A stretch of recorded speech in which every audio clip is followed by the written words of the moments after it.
More than a century after the Titanic sank to the bottom of the Atlantic Ocean, scientists are still discovering new things inside the wreck. When researchers first located the ship in 1985, many believed it would remain relatively stable for hundreds of years. But recent deep-sea surveys show that the wreck is changing much faster than expected. Entire sections of the ship are weakening, steel structures are collapsing, and some of the most recognizable parts of the Titanic have already disappeared. But the ship itself is only part of the story. The ocean floor around the Titanic has become one of the most unusual underwater archaeological sites ever discovered. When the ship broke apart during the sinking in 1912, thousands of objects were scattered across the seabed as the bow and stern sections descended. Today, that debris field stretches across several square kilometers and contains more than 5,000 documented artifacts from the ship and its passengers. Over the past few decades, robotic submarines and deep-sea expeditions have recorded thousands of personal items that once belonged to people on board. Some of the most striking discoveries include luggage, jewelry, watches, shoes, and personal belongings that remained preserved in the cold, dark waters of the deep Atlantic. Leather suitcases have been found still closed, protecting clothing and documents inside. In several cases, even paper labels and fabric patterns were still visible after more than 100 years underwater. One particularly well-known artifact is a gold pocket watch recovered from a passenger. The watch had stopped at 2:28 in the morning, only minutes after the Titanic disappeared beneath the surface. Several similar watches have been found over the years, giving historians a clearer idea of the timeline during the ship's final moments. Jewelry has also been recovered from the wreck site. Expeditions have found diamond rings, gold necklaces, brooches, and other valuables that once belonged to first-class passengers. Some of these items were later matched to passenger records and family archives, allowing historians to identify the original owners. Researchers have also discovered sealed bottles among the wreckage. Several wine bottles recovered from the debris field were still intact after more than a century on the ocean floor. The corks remained sealed because of the enormous water pressure at that depth. Not all discoveries are glamorous, though. Scientists have also found everyday objects that give a more personal look at life aboard the Titanic. These include shaving kits, perfume bottles, eyeglasses, combs, shoes, and even unopened tins of food. In many places, the organic materials have decomposed, but the objects themselves remained in place on the seabed. One of the most haunting discoveries made during early expeditions involved pairs of shoes lying next to each other on the ocean floor. Researchers believe these shoes mark locations where passengers likely came to rest after the sinking. Over time, the bodies decomposed, leaving only the footwear behind. All of these artifacts help historians better understand what life was like aboard the ship during its final voyage. But while these objects remain scattered across the seabed, the wreck itself is slowly disappearing. To understand why, it helps to look at the extreme environment where the Titanic lies today. The wreck sits nearly 3,800 meters below the surface of the North Atlantic Ocean. At that depth, the pressure is more than 380 times higher than at sea level, and temperatures usually stay between 1 and 2 degrees Celsius. Sunlight never reaches the ocean floor, and the entire area is covered in permanent darkness. When scientists first discovered the wreck in 1985, the bow of the ship still looked surprisingly recognizable. Railings were still standing. Deck structures were visible. Some openings even allowed small submersibles to look inside parts of the ship. But later expeditions began to notice something unusual growing across the surface of the metal. Long rust formations were hanging from railings, portholes, and broken beams all across the wreck. At first glance, they looked like ordinary corrosion. But when scientists examined them closely, They realized these structures were actually created by living microorganisms. Researchers call these formations rusticles. Rusticles are produced by colonies of bacteria that survive by feeding on iron. The microbes attach themselves to the steel surfaces of the ship and slowly break down the metal. As they consume iron, they form long rust structures that grow outward from the wreck. Some rusticles can reach nearly 1 meter in length and hang from the ship like underwater stalactites. Despite their solid appearance, rusticles are extremely fragile. If touched by a robotic arm or submersible, they crumble instantly into reddish dust. That dust is essentially the remains of the ship itself. The bacteria convert solid steel into rust particles that eventually fall away and disperse across the seabed. Researchers estimate that microbial activity may remove hundreds of kilograms of metal from the wreck every year. Over time, this weakens the structural supports that once held entire sections of the ship together. As the metal becomes thinner and more brittle, parts of the wreck begin collapsing under their own weight. This process has already changed several well-known areas of the Titanic. Sections of the deck have fallen inward, railings have broken away, and parts of the interior have collapsed completely. One famous feature, the captain's bathtub in the officers' quarters, was clearly visible in earlier expeditions, but has since disappeared as the surrounding structure deteriorated. Rusticles are not the only force damaging the ship. Saltwater corrosion continues to attack exposed metal surfaces. Deep-sea currents move sediment across the wreck. Certain marine organisms slowly burrow into weakened materials. Even the enormous water pressure at that depth puts constant stress on structures that are already fragile. Because of all these factors, scientists now believe the Titanic is in an advanced stage of decay. Some researchers estimate that large portions of the visible structure could collapse within the next few decades. Eventually, the wreck may flatten into a low pile of rust and debris scattered across the ocean floor. Even as the ship slowly disappears, it continues to provide valuable scientific information. Modern expeditions now use high-resolution sonar mapping and remotely operated vehicles to document the wreck in incredible detail. These surveys allow researchers to track how the ship changes over time and preserve digital records of areas that may soon collapse.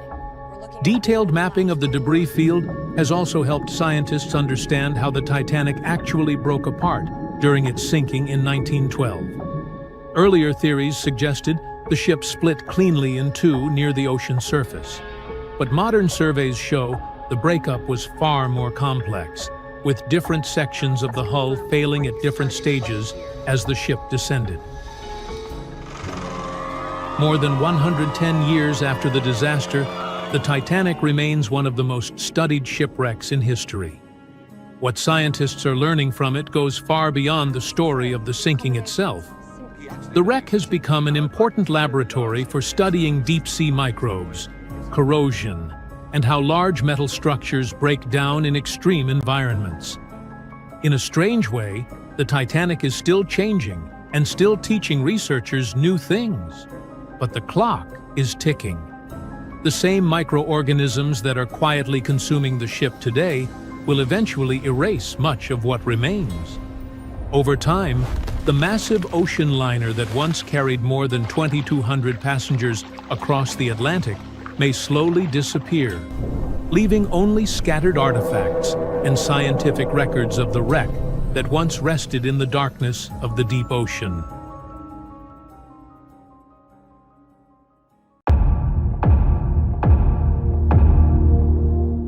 There were no binoculars on board the famous Titanic on the night when they were needed the most. The lookouts were blind, helpless, and doomed, and the ship went down, taking hundreds of lives, right?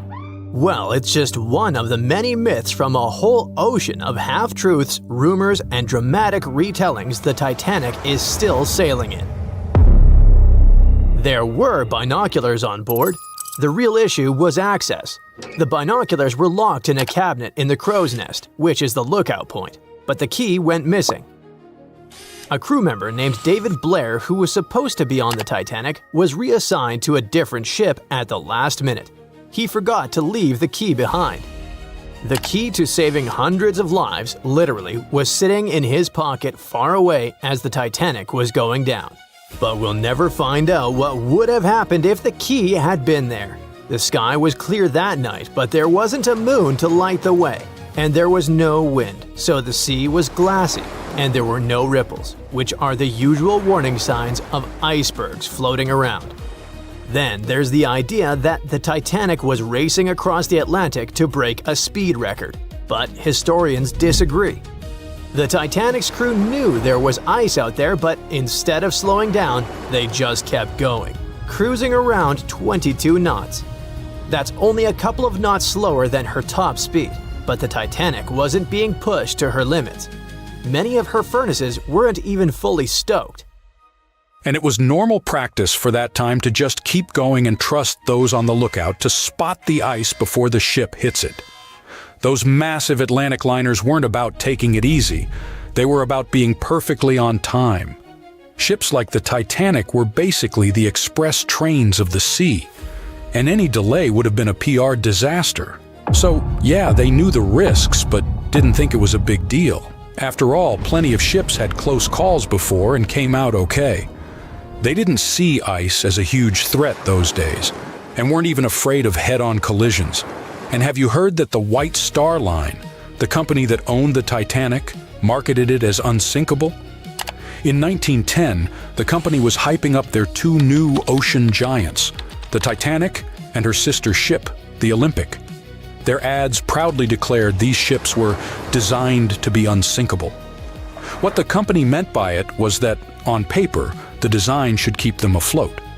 Later on, they even had to clarify that they never promised the ships were actually unsinkable.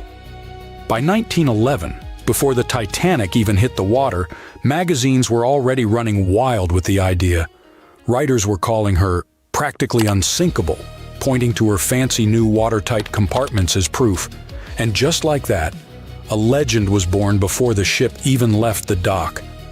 After she went down, even one of White Star Line's own executives admitted during the official inquiry that when he first heard the news, he didn't believe it.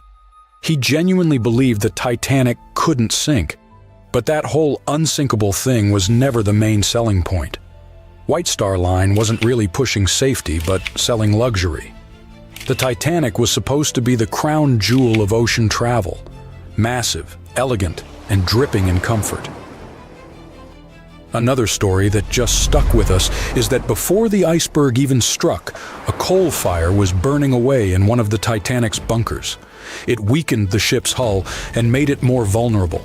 Some people even say that fire caused or accelerated the sinking. Well, it's partially true. There was a coal fire in one of the Titanic's coal bunkers before the voyage. Fires in coal bunkers weren't unusual in steamships of the time. They could smolder for days.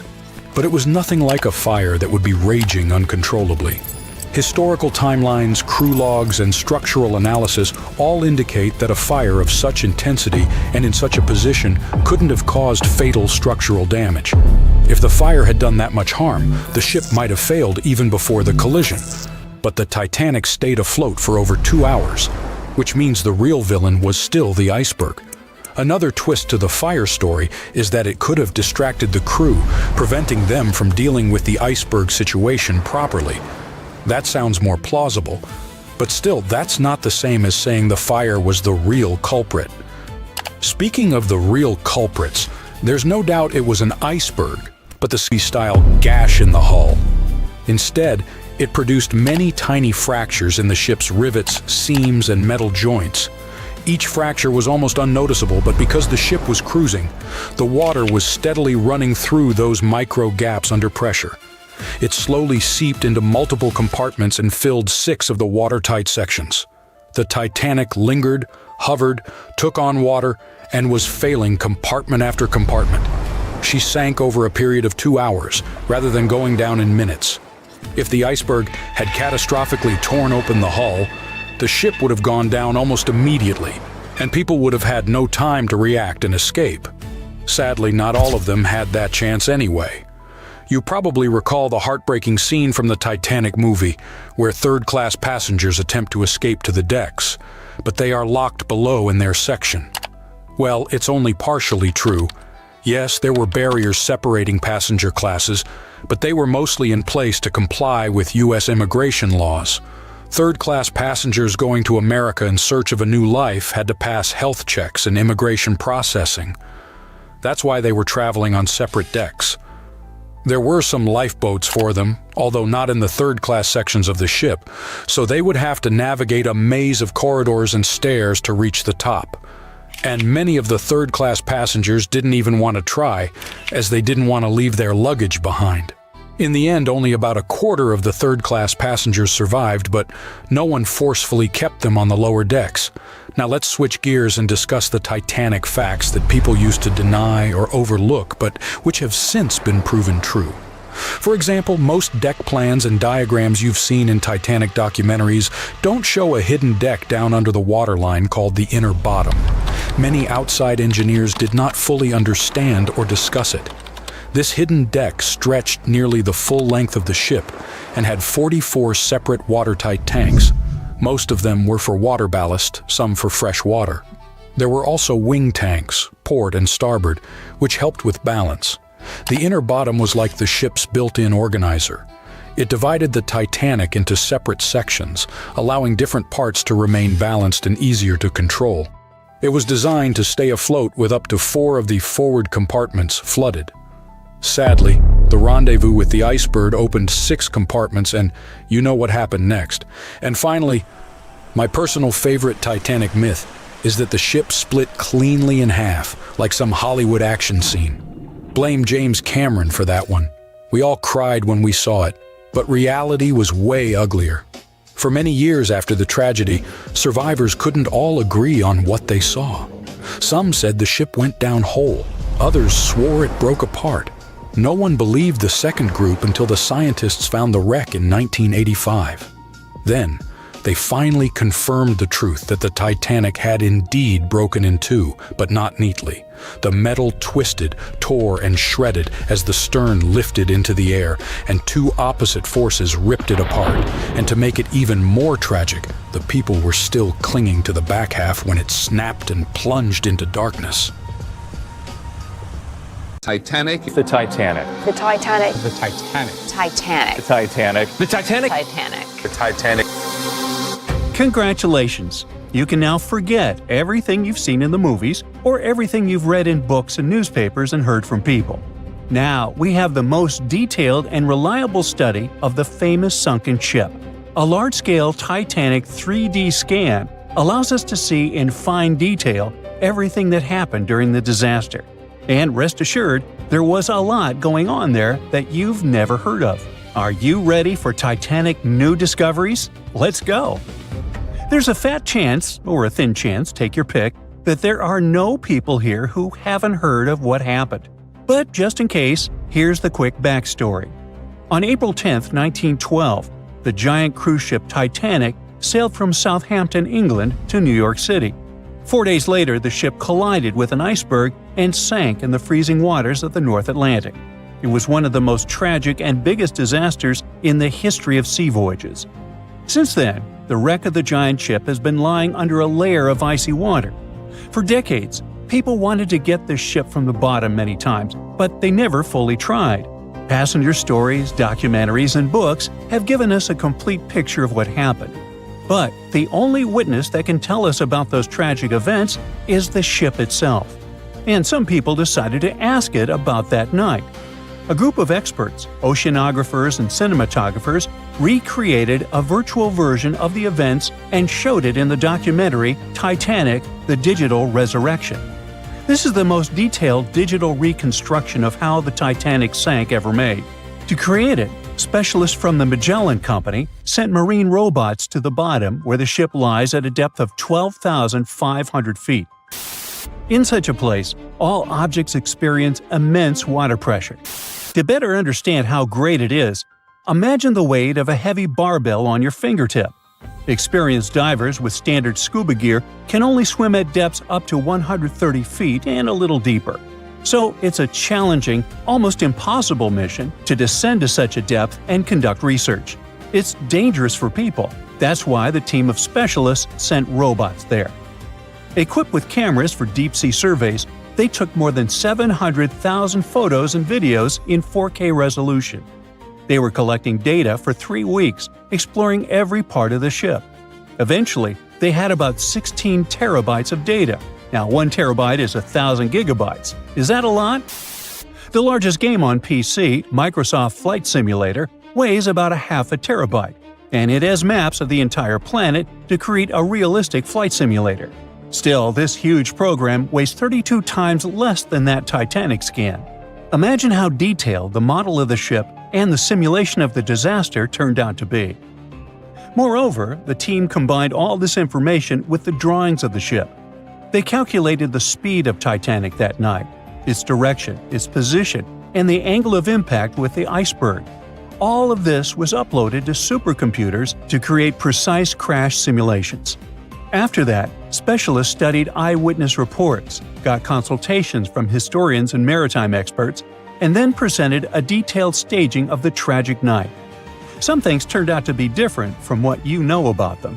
For example, the iceberg didn't make a huge hole in the side of the ship. A Titanic wreckage scan shows that a piece of ice had struck a glancing blow and created several holes in the hull. Each of them was the size of an A4 sheet of paper. How could such minor damage destroy a giant ship? The problem was that those A4-sized punctures covered the entire length of the case. The Titanic's creators claimed that it was the most unsinkable ship in the world. However, its unsinkability lay in the fact that it could stay afloat even if 4 of its watertight compartments got flooded. But the collision with the iceberg led to the flooding of 6 of them. The iceberg had a mere 6.3 seconds of contact with the ship and still managed to sink it. The Titanic wreckage scan also showed a portal with a broken window. The iceberg probably crashed in there. This finding confirms the words of eyewitnesses that pieces of ice got into the cabins. Just imagine how frightening that was.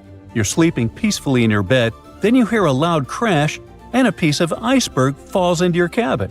And after that, absolute chaos begins. The researchers found out exactly how the ship had split in half. In the famous movie, we all saw how the back of the ship had risen above the water and then broken off.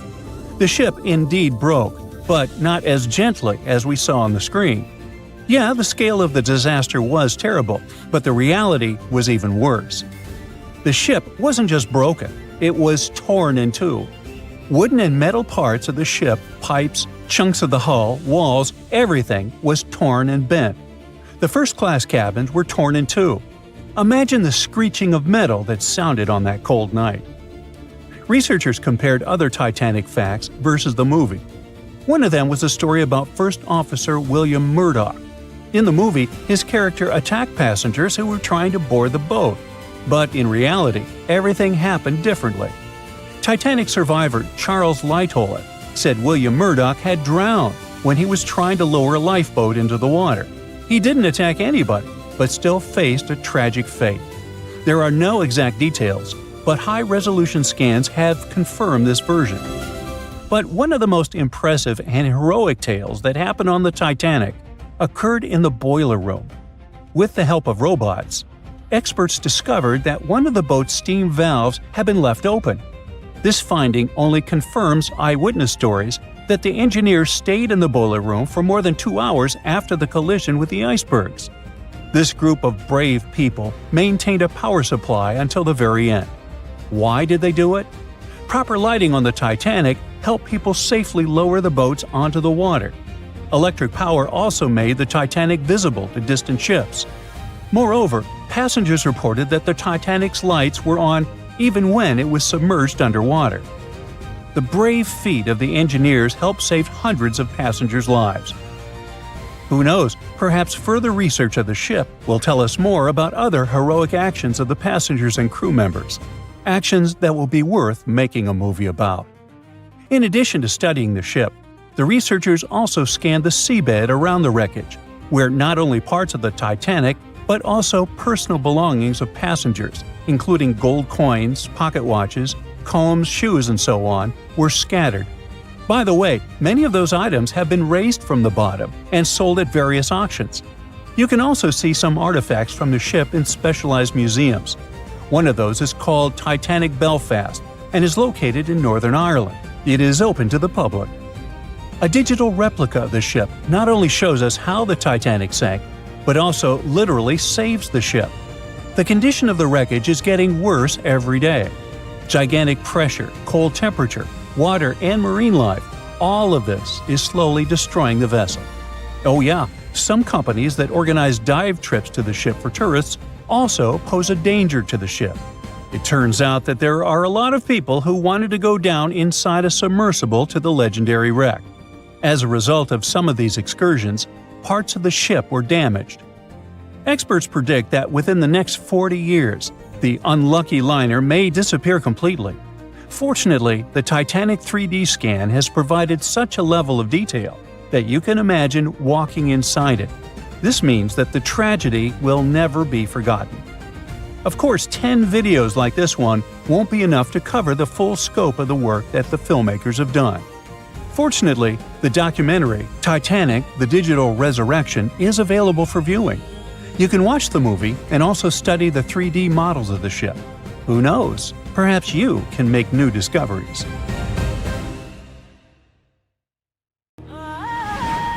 Now, it's been barely a century since the Titanic sank, but scientists say that already, within just a few decades, its wreckage could disappear almost entirely. Meanwhile, a Greek wooden shipwreck that's around 2,400 years old is still looking good. Is it because of some ancient shipbuilding magic, the materials, or something entirely different? Well, let's find out. In the red corner, the infamous Titanic really doesn't need an introduction. It was the largest ship of its time, stretching nearly 900 feet in length. Constructed using strong steel plates and held together with iron and steel rivets, it was powered by coal-fired steam engines. Inside were dining rooms, elevators, even a swimming pool. In 1912, Titanic set out from Southampton, heading for New York, with about 2,200 people on board. 4 days later, it hit an iceberg. The hull tore open, water rushed in, and the unsinkable ship went to the bottom of the North Atlantic, nearly 2.5 miles down. When explorers finally found it in 1985, it looked surprisingly complete, with 2 large pieces mostly intact. But time, pressure, and salt water have been eating away at it ever since. Parts like railings have fallen apart, decks have sunk, and entire sections are starting to break down. At this rate, experts believe that by around 2037, most of what's left could be gone. Meanwhile, in the blue corner is the Greek Challenger. In 2018, researchers exploring the Black Sea made a very different kind of discovery. About 6,600 feet below the surface, they found a Greek merchant ship that sank around 400 BCE. Now, it's only about 75 feet long, but it's still clearly recognizable as a ship. The mast and rudder are visible. It was most likely a cargo ship, built for short and medium-range trips, transporting goods between ports rather than across open oceans. Whatever happened, it sank deep in the Black Sea and stayed there, surprisingly well preserved. The wood hasn't disintegrated, and the shape of the ship is still easy to recognize even after so much time. This doesn't seem possible, but the explanation is really cool. In almost every situation, wood is far less resilient than steel. Steel is one of the strongest materials humans have ever made. It can handle huge pressure and heavy loads for years. That's why modern ships, skyscrapers, and bridges are built from it. Wood is soft, flexible, and much weaker. It deteriorates rather quickly, especially when exposed to sunlight, oxygen, and water. Wooden shipwrecks are doomed to disintegrate sooner or later. Salt water soaks in, fibers break down, and living things start to eat it. In shallow or warm seas, wood becomes a meal for shipworms. Well, not actual worms, but mollusks that drill through timber like underwater termites. They feed on wooden ships, and in just a couple of decades, poof, gone. So, by all logic, the Titanic, made of solid steel, should be the one lasting longer, and the Greek ship, made of wood, should have turned to dust centuries ago. But that's only true when both are exposed to a similar environment. Titanic's remains are in the North Atlantic. It's one of the harshest environments on Earth. The wreck lies about 12,500 feet deep, where the pressure is more than 370 times greater than at the surface. Temperatures hover just above freezing, and the water is loaded with salt and dissolved oxygen. When iron and steel meet oxygen and salt water, they form iron oxide, or rust. But the Titanic's decay isn't just chemical, it's also biological. In the 1990s, scientists discovered special bacteria on the wreck called Halomonas titanicae. These microbes actually feed on the metal itself, building fragile, icicle-shaped formations called rusticles. Rusticles may look solid, but they're brittle and hollow, like coral made of rust. As they grow, they break off, taking bits of the ship with them. Every rusticle that falls means a little more of the Titanic disappears. Add to that strong underwater currents and deep-sea pressure, and it's easy to understand why the wreck is slowly collapsing in on itself. The Black Sea, on the other hand, has some fascinating traits that make it unique. Its structure is like a giant layer cake, made of two completely different oceans stacked on top of each other. At the top, you have regular seawater, full of oxygen and marine life. But below about 600 feet, it's quite the opposite. The deeper layer is dense, salty, and completely cut off from the surface. Scientists call this stratification, meaning the layers don't mix much, kind of like oil and vinegar after they've settled in a bottle. That happens because rivers on one side bring in a lot of fresh water, while salty water from the Mediterranean sneaks in through a narrow passage near Turkey. The fresh water floats on top because it's lighter, trapping the heavier, saltier layer underneath. Now here's the cool part.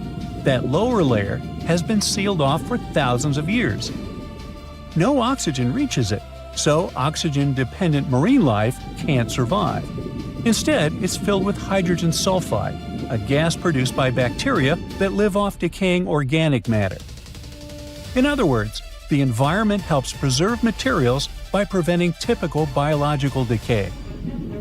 Without oxygen and living creatures to feed on wood or metal, whatever sinks there basically ends up frozen in time for quite a while. And it really works. Even delicate things like rope, leather, and fabric have survived at those depths. That's why archaeologists love this place. They've recorded over 60 shipwrecks – Greek, Roman, Byzantine, and Ottoman, many of them remarkably well preserved.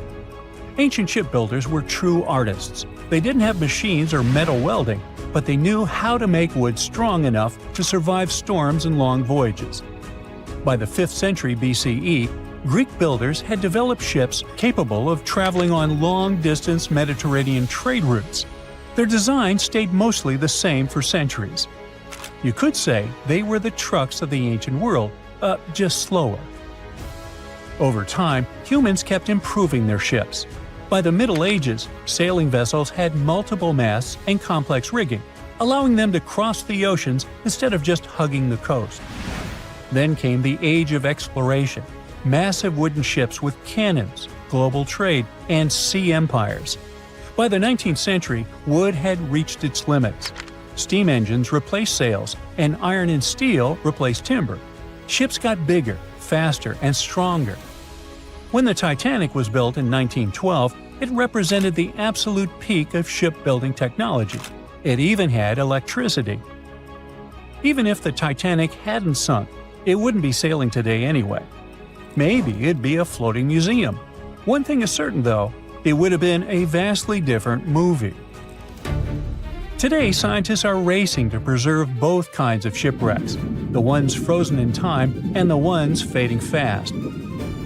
In the North Atlantic, robotic submarines are mapping the Titanic with 3D scans before the wreck collapses completely. Meanwhile, in the Black Sea, underwater drones explore without disturbing anything, capturing ships that look almost new. complete with anchors, pottery, and carved decorations. Because the seabed there has been closed off since forever, it's not just ships that survive. Ancient pots, tools, and even traces of villages still lie buried in the dark, undisturbed layers of silt. It's one place you need on your map if you are into sea archaeology. But not all shipwrecks are left untouched. Around the world, an increasingly common approach is turning select historic wrecks into managed underwater museums. Instead of keeping them out of reach, scientists and conservationists are inviting divers to explore them responsibly. For example, off the coast of Greece, one ancient shipwreck from the classical era now serves as a protected dive site. In most cases, moving sunken boats is impractical and risks damage. They're safer underwater until some new technology arrives. Maybe we're not that far from the future where commercially available submarines could allow everyone to see the great Titanic firsthand. That's highly unlikely, of course. But in case of a what-if scenario, we just have to hope it happens while the ship is still there. It's April 10th, 1912, a sunny spring day. You're one of the first-class passengers aboard the Titanic, just as the ship is about to depart from Southampton. Imagine everyone's excitement, fresh spring air, the sounds of the sea. You're strolling along the highest deck of the Titanic when you notice several lifeboats. As you start counting the boats, you recall the ship's capacity. It's just over 3,000 people. Wait, but are there enough lifeboats for everyone aboard? Let's look into the numbers. The Titanic could carry a needed total of 64 lifeboats, a number which could have easily helped to save all the passengers on board. Chief designer Alexander Carlisle planned to equip the ship with 48 lifeboats, but the Titanic ended up with a mere 20. The fact that this number of lifeboats wasn't enough for all the passengers was not illegal at the time. This was because the number of lifeboats required was calculated based on the tonnage of a ship, not her passenger capacity. Speaking of the Titanic, this number of boats was chosen for aesthetic reasons, to make the decks look less crowded to the ship's elite and high-class passengers. After the final decision on the lifeboats was taken, Carlisle quit his job. Passengers' strolls on the Titanic's decks were pleasing to the eye, but were they worth it in the end? In 2012, a century after the wreck, new documents related to the scandalous lack of lifeboats were uncovered. It appears that a safety inspector named Maurice Clark proposed the addition of at least 10 more lifeboats, 5 hours before the ship was supposed to set sail. But since the ship's owners clearly wanted to leave on time, his plea was overlooked. He was also warned that unless he kept this secret, he would be fired.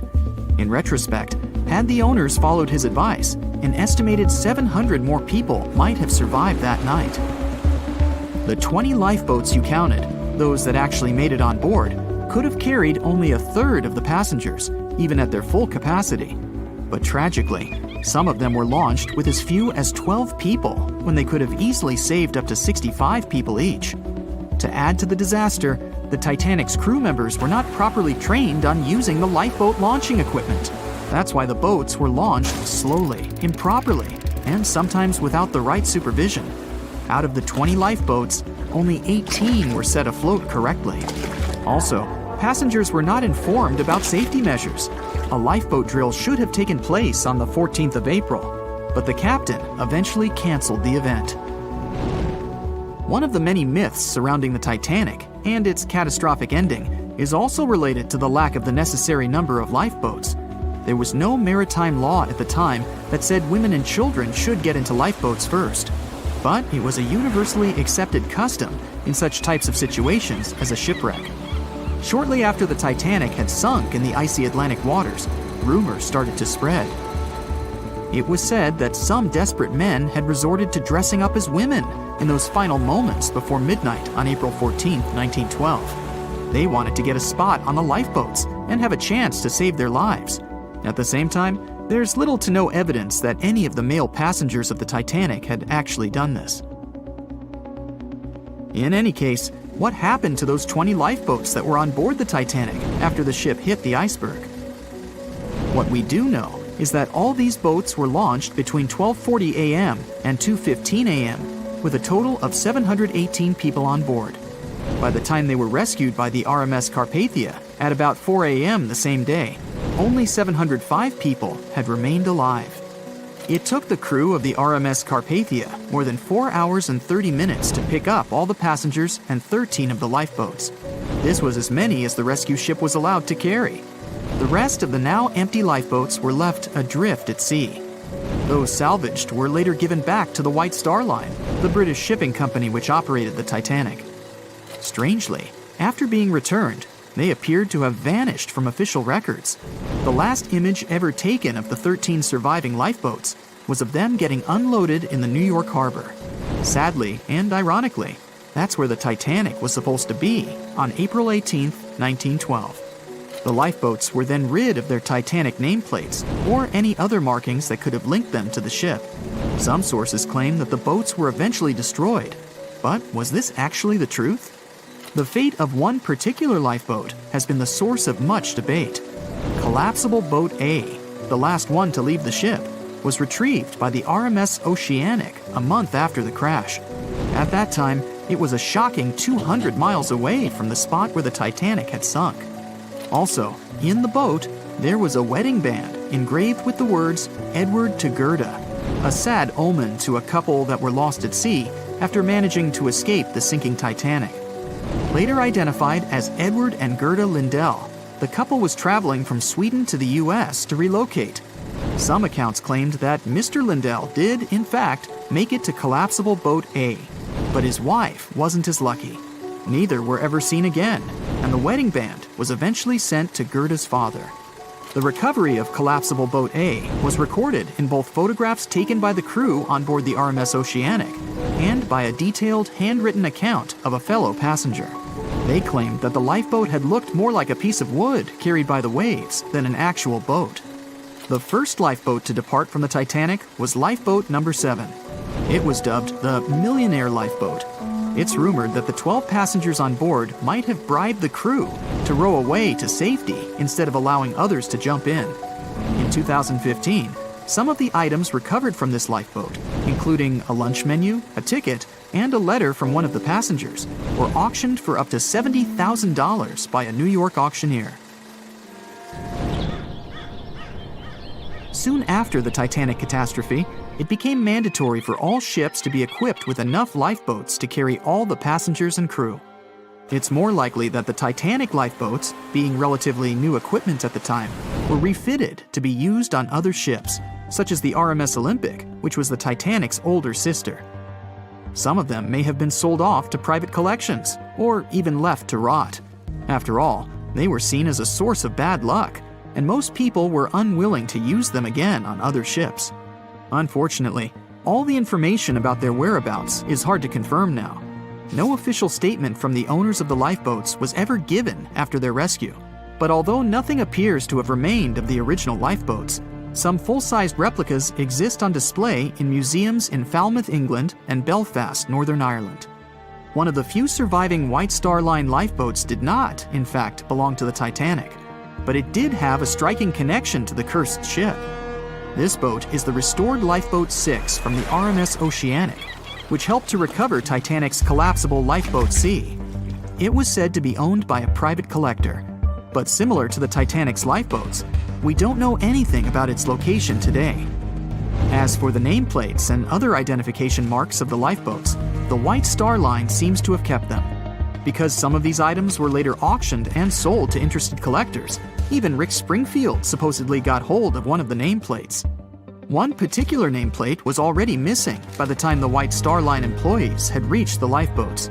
It was the nameplate of Lifeboat Number 8, which had been taken by a sailor named Thomas Jones. He later gifted it to another Titanic survivor, the Countess of Rothes, along with a letter acknowledging the bond they formed on the night of the shipwreck. You can find other similar items on display in different museums, such as Larne Museum and Arts Centre in Northern Ireland, or Worcester City Art Gallery and Museum. To be fair, some experts claim that even if there had been more lifeboats on board the Titanic, there simply might not have been enough time to launch them all. That's how severe the impact was. Many researchers say that everything was happening so rapidly after the ship had hit the iceberg that it's astonishing that so many passengers managed to survive.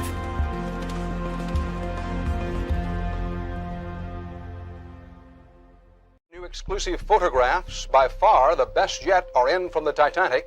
For most of this century, that... When the first images of the Titanic shipwreck appeared in September 1985, the world stopped. People were glued to their TVs, watching the legendary ship reappear after more than 70 years. Where did the Titanic sink, you ask? It's located about 400 miles off the coast of Newfoundland, Canada. This so-called unsinkable ship rests in complete darkness, about 12,600 feet below the surface. Yep, that's how deep the Titanic is. But even after such a long fall down to the ocean floor, the front part, known as the bow, still looks surprisingly intact. I mean, the railings were still there, the anchor chains too, even the elegant curves of the hull you might recognize from old photos. But the news barely mentioned the stern back then, and there's a reason we still don't talk much about it. You see, these images were about more than just capturing mesmerizing and eerie footage. They were proof of what really happened when the Titanic sank. We were finally getting some answers about this 1912 disaster, when more than 1,600 people lost their lives. And before you Google how many people survived the Titanic, I'll tell you, 706. Among those survivors, several claimed they saw the ship break apart as it went down. Others insisted it sank in one piece, and in the end, investigators agreed with them. Back then, official reports concluded that Titanic had gone down intact. So, for 73 years, that was the official story, until we finally saw the Titanic at the bottom of the ocean. When the Titanic underwater photos were released, they confirmed it. Yes, the liner really did break apart as it sank. And if we've just seen those images of the bow, that means the stern must be around there too, right? Well, kind of. I mean, we did find it. It's located about 2,000 feet away from the bow, lying on the ocean floor. So yes, it exists. But why doesn't anyone ever talk about what happened to the stern of the Titanic? Well, there's a big reason for that. See, the bow, even after all the damage from hitting the seafloor, still looks recognizable. Many of its interiors are surprisingly well preserved, and it's lying as if the ship was continuing its voyage. But the stern is destroyed. Today it's more like a twisted tangle of steel that barely looks like a ship at all. Only the parts that are more resilient, like the propellers, reciprocating engines, and rudder, have managed to hold their shape. But the rest of the stern section is melting into the seafloor. Yet, to understand why it's in such a terrible state, we need to go back to that freezing night of April 15, 1912, the night of the Titanic wreck. Just hours before the tragedy, Titanic was still sailing smoothly across the cold North Atlantic. The stern was alive with people, families talking, music playing, life going on as usual. This is where the room for passengers with the cheapest tickets were located. That's why third-class travelers were also known as steerage passengers. But the stern wasn't only for passengers. It also contained many of the ship's storage areas, including cargo holds, baggage rooms, kitchens, crew quarters, and even the engineering spaces. And hold on to that info, it's going to be important in a second. So let's jump straight to when the liner struck the iceberg. As the bow began to sink, the stern slowly lifted out of the water, putting enormous strain on the middle of the ship. By around 2 in the morning, the lights on Titanic flickered and then went out. Moments later, the ship broke in two, and the bow disappeared beneath the waves. The stern briefly settled back on the water before rising again, this time almost vertical. It stayed upright for a few seconds and then began its final plunge. At about 2:20 in the morning, the stern vanished beneath the Atlantic. Titanic was gone. What was happening beneath the water were two completely different scenarios. First, the bow slowly filled with water and began to drift downward, almost sailing gently like a submarine. Because of that, it managed to keep its shape and stayed mostly intact. But Titanic's stern collapse was a whole different story. The stern was ripped wide open where the ship had split apart. Water rushed in through that open end at incredible speed. This sudden flooding made the stern plunge downward much faster than the bow. The rush of water created so much turbulence that pieces were ripped off and scattered all around the ocean floor. Now, remember what I said earlier about the spaces inside the stern? Those huge storage areas were wide open, and many of them contained air pockets. So when the stern section broke away, it still had compartments filled with trapped air. As it spun down into the depths, this increasing water pressure crushed those pockets one by one. The surrounding structure began to implode, scattering pieces of metal, furniture, statues, and passengers' belongings across the ocean floor. So many experts believe the immense water pressure made that section collapse as it sank, and that's why we can't see much of it today. And now you know the answer to the Titanic back section mystery. We don't talk about it much, simply because there's not much left to see. It's like the part of the Titanic story that's too broken or too painful to talk about openly. The side of the ship that truly feels lost. And sorry to say this, but that's the future of the bow, too. I mean, it won't be there forever. The iconic shape of the wreck is changing year after year, and not in a good way. The front part of the Titanic is deteriorating, and one day it'll be entirely gone. Down on the seabed, the Titanic faces enormous pressure, nearly 390 times greater than at the surface. The good news is there aren't any air pockets left inside the ship, so big implosions won't happen again. But the bad news is that the ship's own weight is now helping to tear it apart. As those 52,000 tons of steel slowly settle into the ocean floor, they twist and pull on the hull. Submersible missions have already spotted large cracks running through the steel plates, and even the decks themselves are starting to cave in. And there's something else. The wreck might look cool and spooky today, but that actually comes from a thick layer of bacteria and microbes covering it. The problem is, they're slowly eating the Titanic. Yep, most of the corrosion happening down there is caused by bacteria, and this is gradually weakening the entire structure. Steel plates, beams, and supports are getting thinner every year.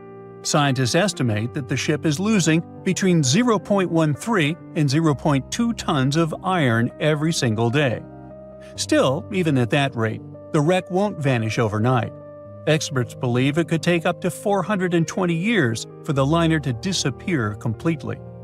Until then, we'll keep watching this sad but natural process unfold. Parts of the ship have been falling apart little by little since the night when Titanic sank.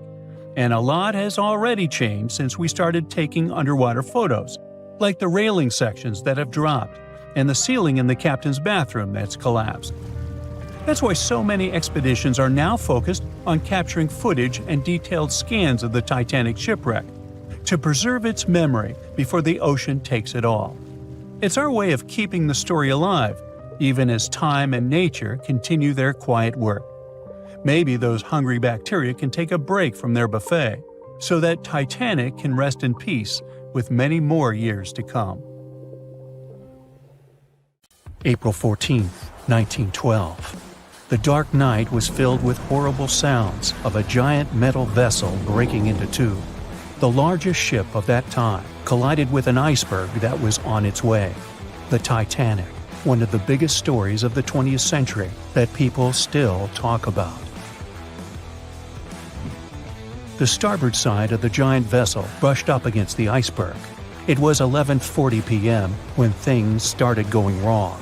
This iceberg caused enough damage for at least 5 watertight compartments in the hull to start filling with water.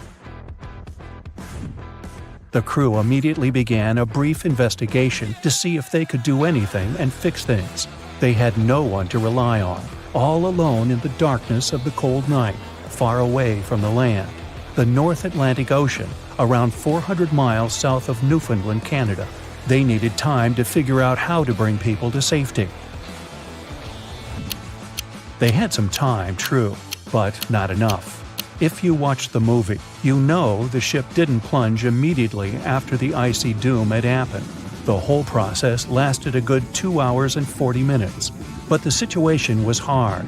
There were 2,200 people to take care of, including crew and passengers, and things happening on the ship were chaotic.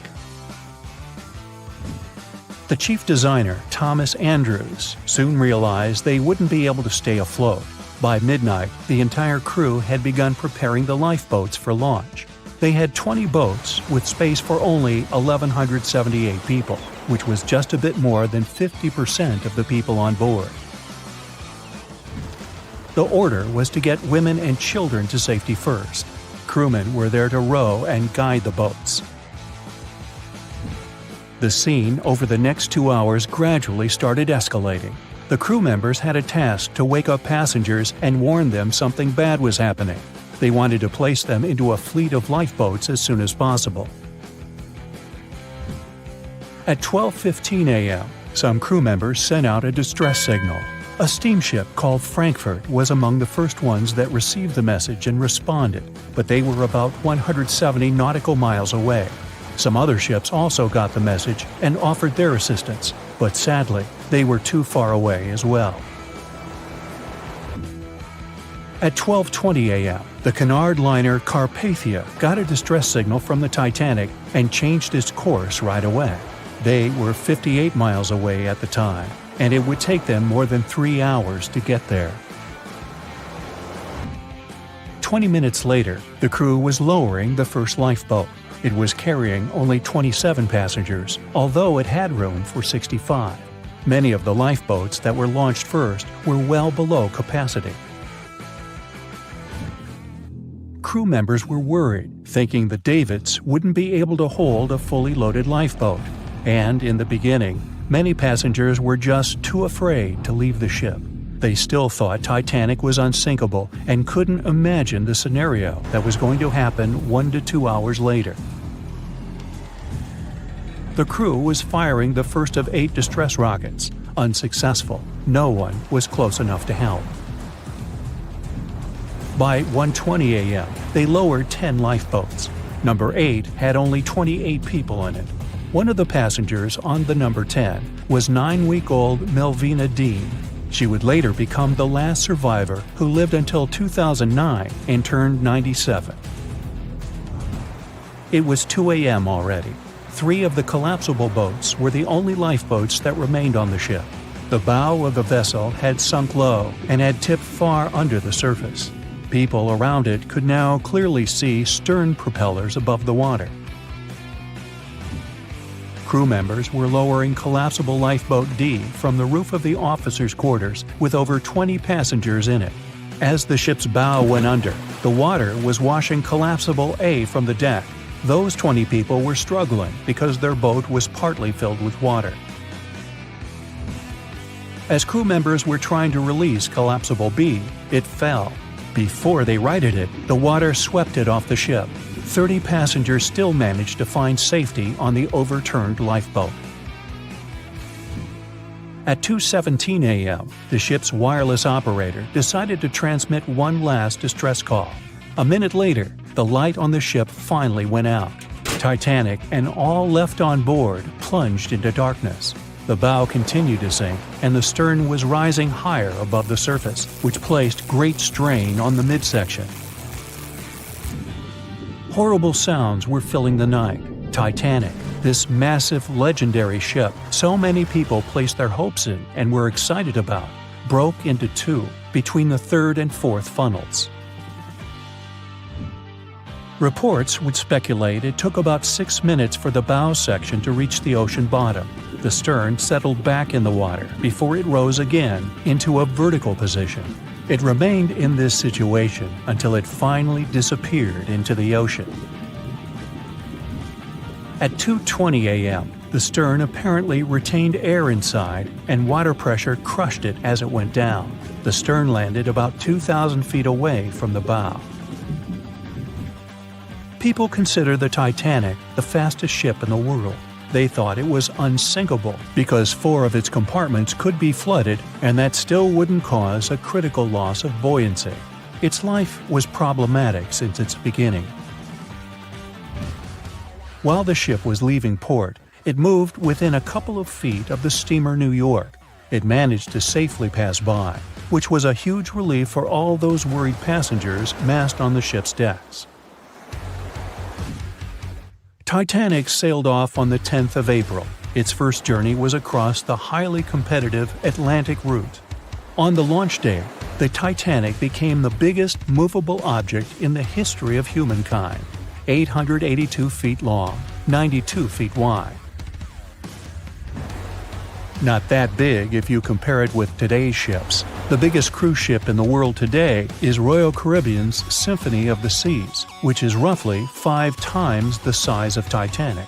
If you put that ship in a vertical position, it would be nearly as tall as the Empire State Building, which is 1,250 feet without antennas. But Titanic was a huge attraction back in its time. At one moment of their journey, they stopped in France, after which they made another stop in Ireland. Once the final passengers boarded, the massive ship set out at full speed for their final destination, New York City.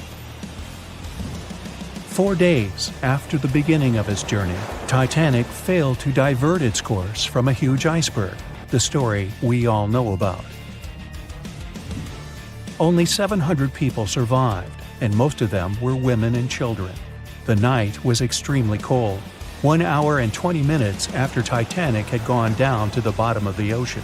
Survivors weren't even sure someone was coming to save them. Finally, they saw the light. It was Carpathia coming towards them. They came for the people in the lifeboats. The crew brought them aboard and pulled a handful of other passengers out of the water. Many ships tried to contact Titanic a few hours after it sank. Their messages were never returned. Later, when there was an investigation of what really happened, they discovered the Leyland liner California had been less than 20 miles away when Titanic was sinking. But the crew didn't hear the distress signals coming from Titanic because their radio operator was off duty. Countries from both sides of the Atlantic were shocked and horrified when they heard details of what happened to Titanic. They decided to make changes to ship operations, rules that would help avoid such events in the future. They held the first International Convention for Safety of Life at Sea, where they adopted rules for every ship to have lifeboat space for each passenger on board. Also, lifeboat drills became mandatory. They also decided to establish an international ice patrol. Its main role was to monitor icebergs in the North Atlantic shipping lanes. Ships also needed to maintain a 24-hour radio watch. Titanic wasn't built alone. Because of the size of this magnificent ship and all the new equipment it required, it would have been too expensive as a one-off. So the team built the Titanic alongside 2 sister ships, and both of them had eventful lifetimes. RMS Olympic came first. It was launched in 1910, and for a whole year was the biggest liner in the world. The Britannic was another sister ship that sailed for a while before it too ended down on the ocean bottom. But only Titanic became a legend and one of the most fascinating stories of modern history. John watched on in disbelief as he drifted away on a piece of wood. In the freezing waters of the Arctic, slowly drifting away. John looked upon the vessel he had worked and lived on as it raised its enormous bow high into the sky, then broke in half, causing a sound that only a crack of lightning could replicate.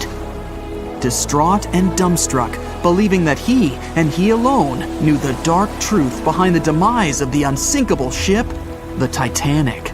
5 days earlier, as the Titanic set sail on its maiden voyage, John worked hard alongside his mates in the coal bunker, stocking up the coal to feed the Titanic's mighty furnace. They had stocked and stored more than John had ever witnessed on any other ship he'd worked on.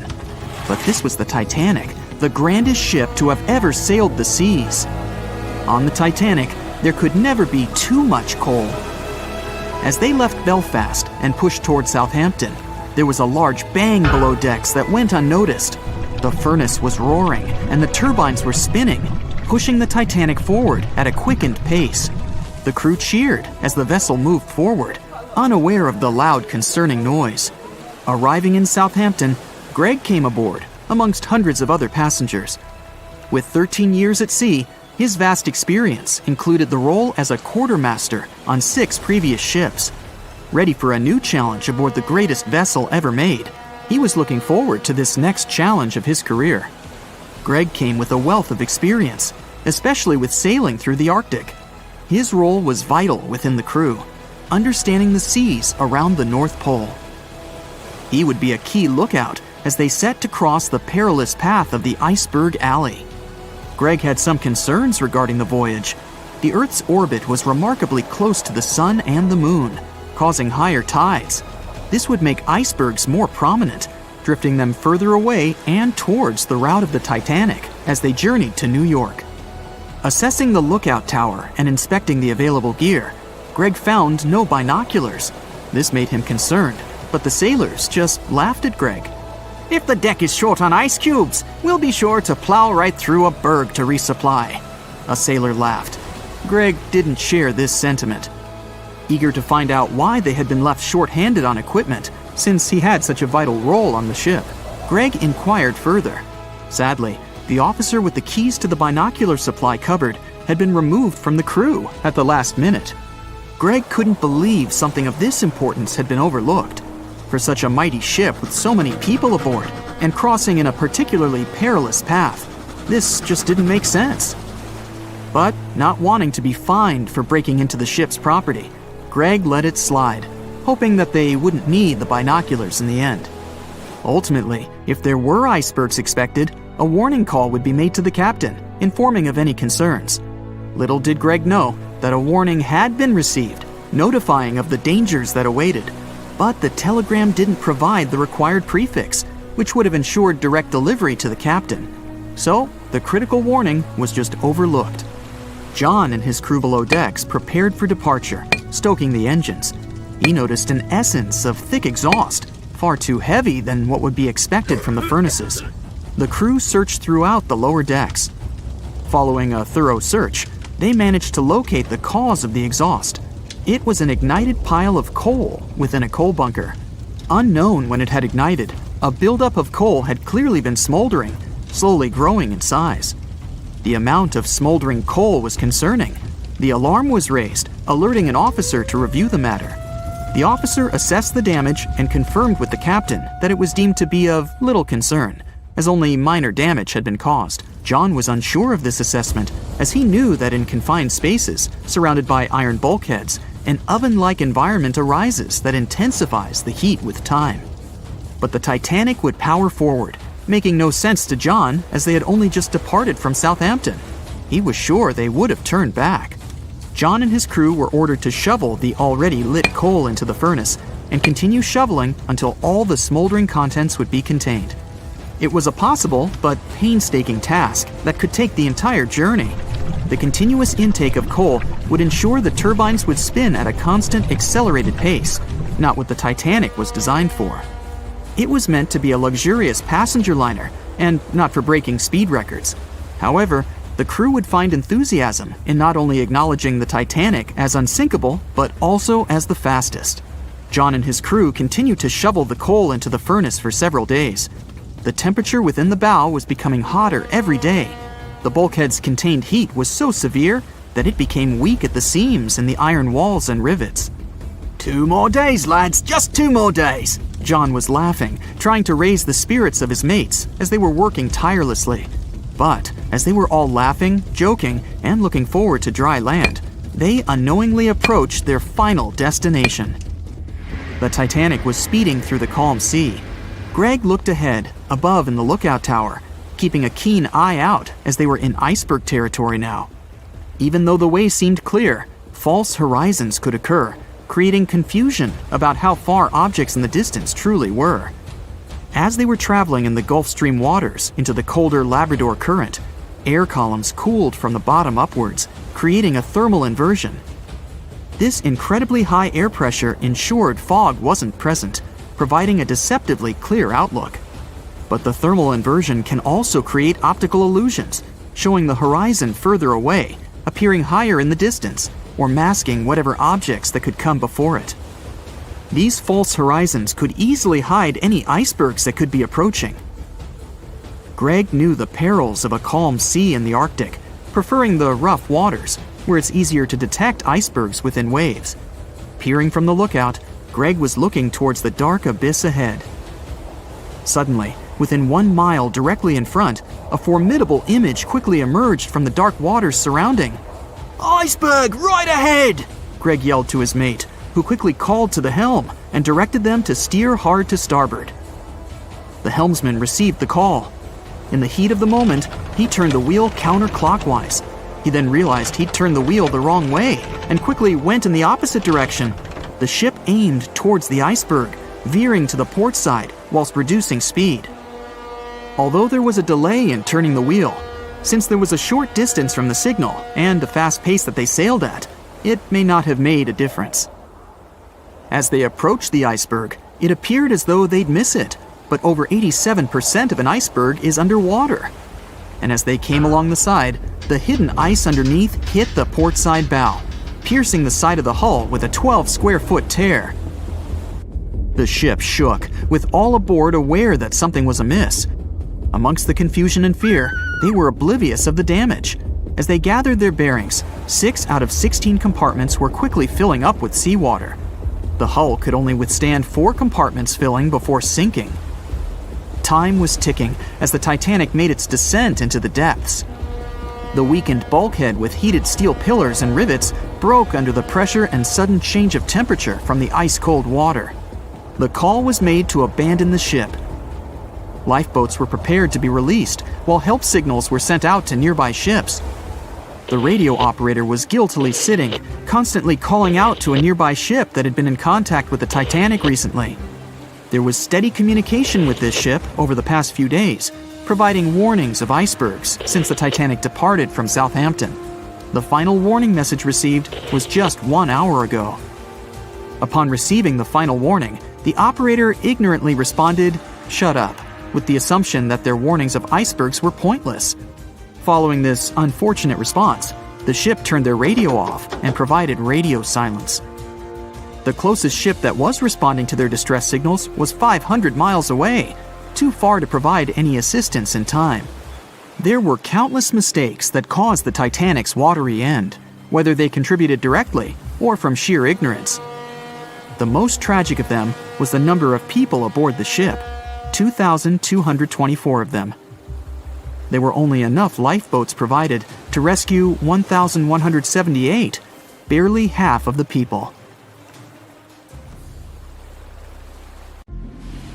Have you ever wondered how much of the Titanic is left these days? Now, if you haven't been living under a rock, you probably know that it's been over 100 years since the world's most famous ship turned into a wreck. The RMS Titanic, the world's largest sea liner from the beginning of the 1900s, sank during its maiden voyage, just a few days after leaving port. The ship struck an iceberg on April 14, 1912, taking down over 1,500 passengers of more than 2,200 who were on board the liner at that time.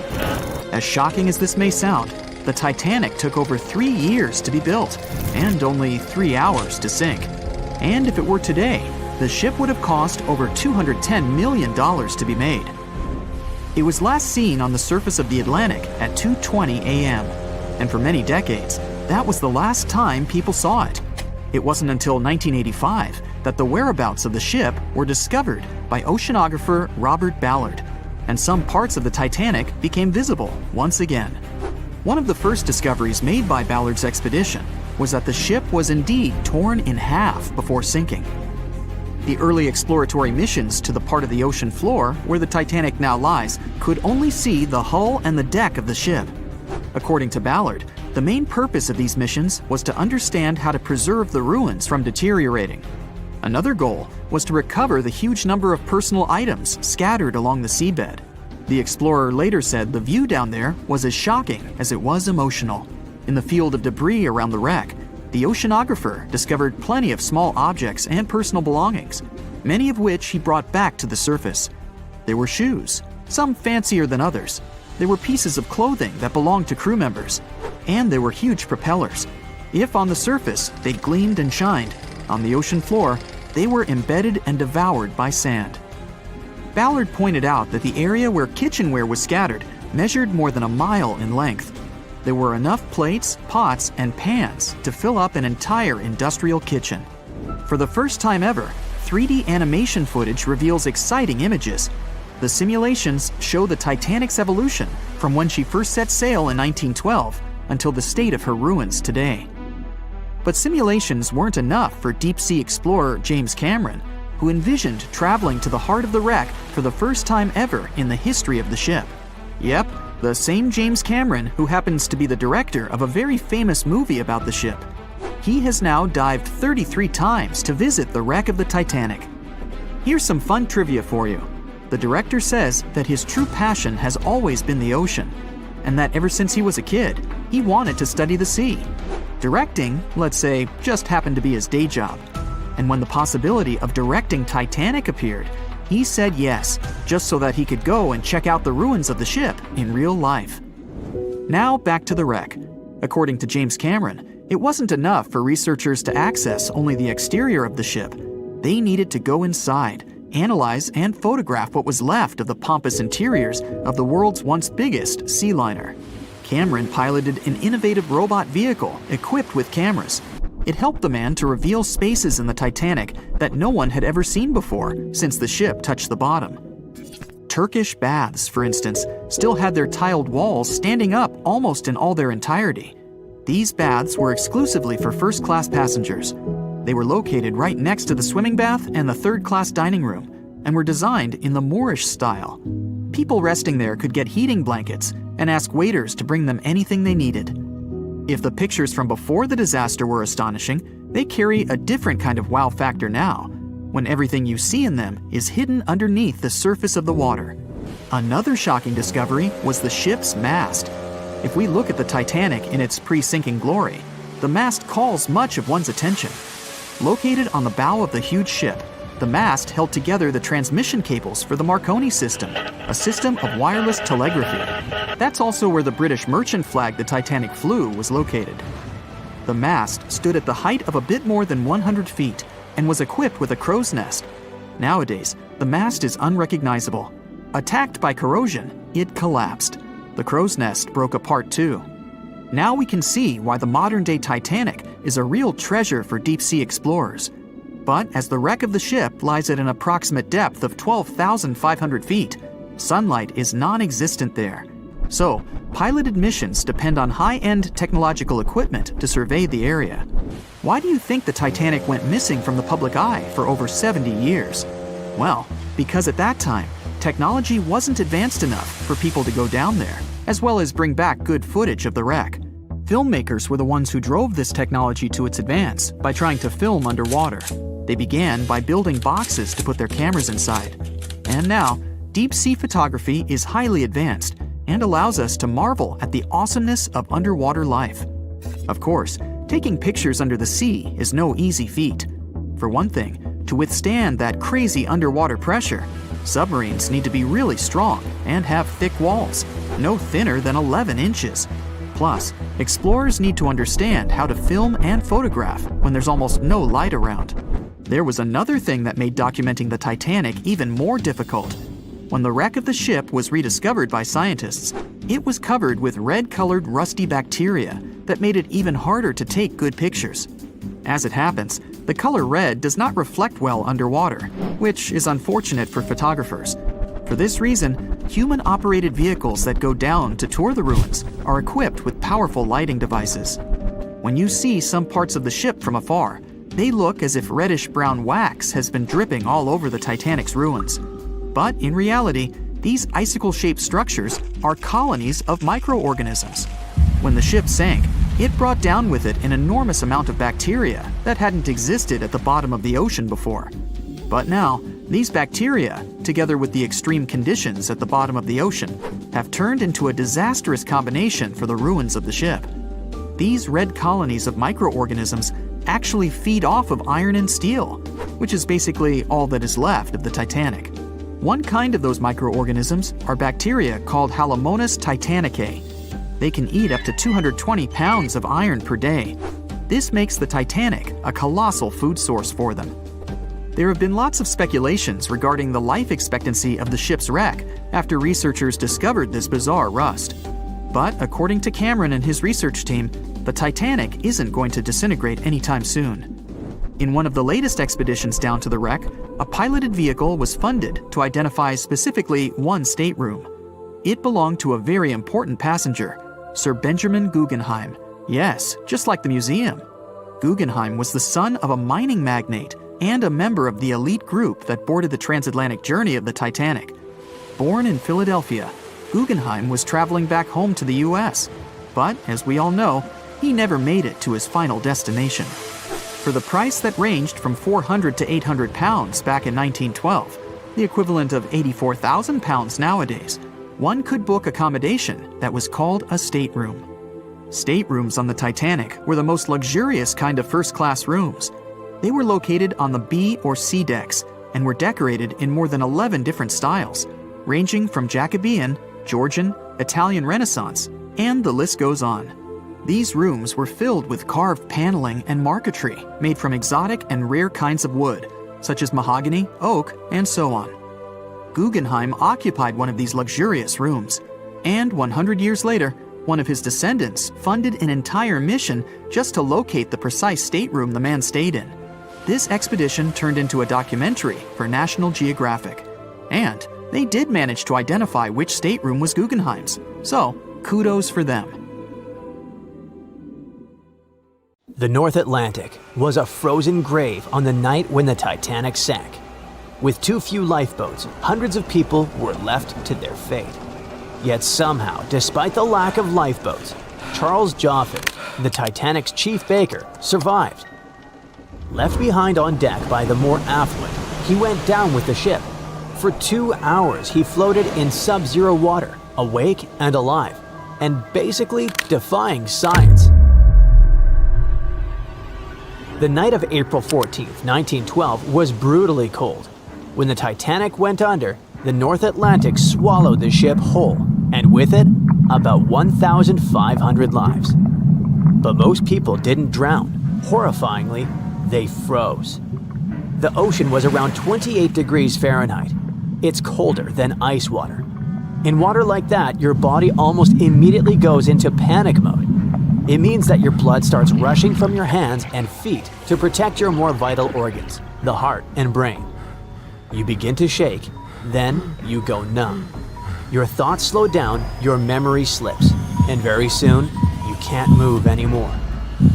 After a few minutes, you lose control, and a little later, you pass out. Then the heart just stops. It can take less than an hour for a person to pass away that way, and the rescue ship Carpathia didn't reach the wreck for nearly 2 hours. For most people left floating in the frozen ocean that night, the fight was basically against time. But let's get back to the beginning of that fateful night, and to one specific person. Charles Joffin was the chief baker of the Titanic. No wonder he was on board for the ship's first trip. The man wasn't a rookie. He came from the Olympic, a British ocean liner launched in 1910. On the Titanic, Charles had a solid job, good pay, and a crew of 13 bakers under him. So life was good, and the ship was huge, spotless, and unsinkable. Then came the night of April 14th. Charles was off duty, lying in his bunk midship. Suddenly, there was a deafening bang, and a shudder ran through the whole hull. It wasn't exactly loud, but it was still sharp enough to snap the man awake. He sat up right away, listening, but could hear nothing but muffled voices and the hum of engines. There were no official orders or panic. At the same time, he felt that something was wrong. Charles decided that if something was up, people might need food. So he rounded up his baking crew, told them to grab loaves, 4 each, and haul them up to the lifeboats. It was past midnight and the corridors were dim. Here and there, confused passengers were murmuring to each other. Third-class families were already trying to find their way up, clutching suitcases and babies, even though the stewards were yelling, trying to calm everyone down. Charles got the bread stashed in the lifeboats, then briefly visited his cabin again.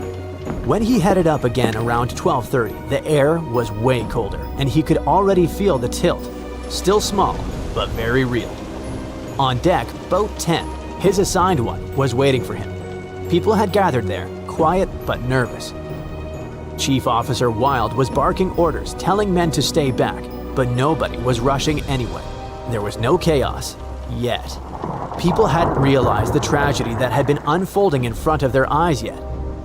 Joffin started helping load women and children. The boat was filling, but slowly, too slowly.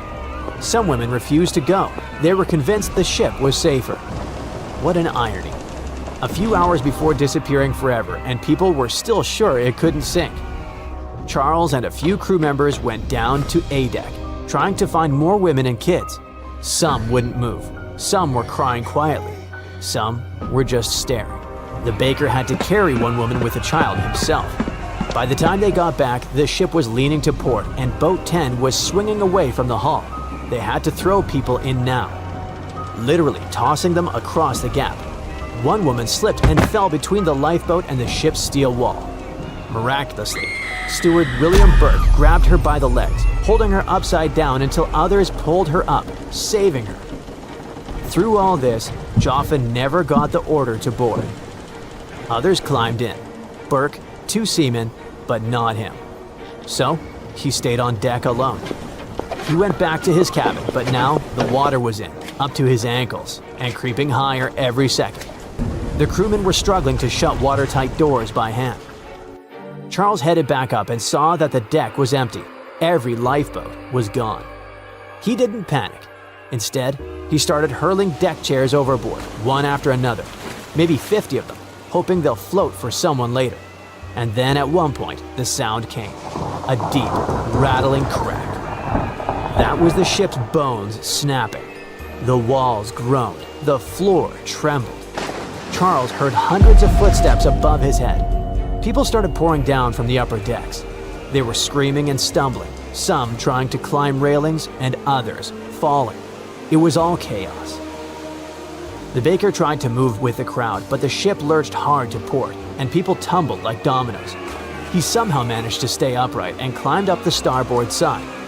The deck was slanted like a rooftop, so Charles grabbed the rail, inching his way along as the ocean was rising below. And then it happened. The Titanic slid under the surface, not straight down, rather gliding. And Joffin rode it down like an elevator. The moment the ship's stern hit the surface, he stepped off into the freezing Atlantic. Miraculously, he didn't get sucked under or dragged down. He barely got his head wet. For hours, maybe 2, he was floating, kicking and treading water. The sea was littered with debris and bodies, but he just kept going. His body was bound to shut down from the cold long ago, but for some mysterious reason, it didn't. At one point, he spotted something, a half-sunken, collapsible lifeboat. Around 20 men were standing on it, soaked and shivering. He swam closer and tried to climb up, but they shoved him back. There was no room. So he drifted nearby, just hanging on, until one man, Isaac Maynard, reached out and grabbed his hand. And they stayed like that, hand in hand in the icy water. Then another lifeboat appeared maybe 50 yards away. Someone yelled that they could take 10 more people. Without a second thought, Joffin let go, swam toward it, and they pulled him aboard. Later, he said something unbelievable, that he actually felt colder sitting in that boat than when he was floating in the Atlantic. When the Carpathia finally arrived, he was still alive, but barely. His feet were swollen and his legs were numb. He had to climb the rescue ship's ladder on his knees, but he made it. Charles Joffin wasn't just another survivor. He was basically a living document of the Titanic tragedy. I bet you don't hear his name as often as the famous ones, but you probably should. When he gave his testimony to the British Inquiry, he didn't hold back. His statement was detailed and clear, one of the most complete accounts ever given by a crew member who worked below deck. But you know the most astonishing thing? After everything he went through, after surviving one of the worst maritime disasters in history, he went back to sea. He didn't hide from the ocean. For decades, he worked on ship after ship. From the 1920s through the early 40s, Joffin kept sailing, baking bread on the open sea. And fate didn't exactly give him an easy ride. In 1941, while working aboard the SS Oregon off Nantucket, disaster struck again. The ship went down. 17 people didn't make it. But somehow, Joffin survived again. In other words, this man outlived not one, but 2 shipwrecks and kept doing what he loved. And when he finally passed at the age of 78, it wasn't the sea that took him.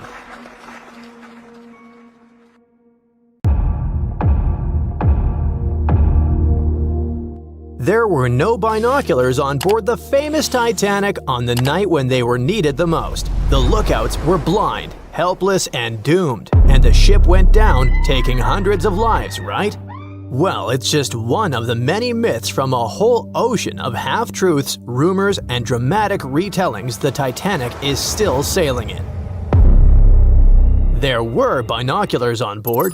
The real issue was access. The binoculars were locked in a cabinet in the crow's nest, which is the lookout point, but the key went missing. A crew member named David Blair, who was supposed to be on the Titanic, was reassigned to a different ship at the last minute. He forgot to leave the key behind.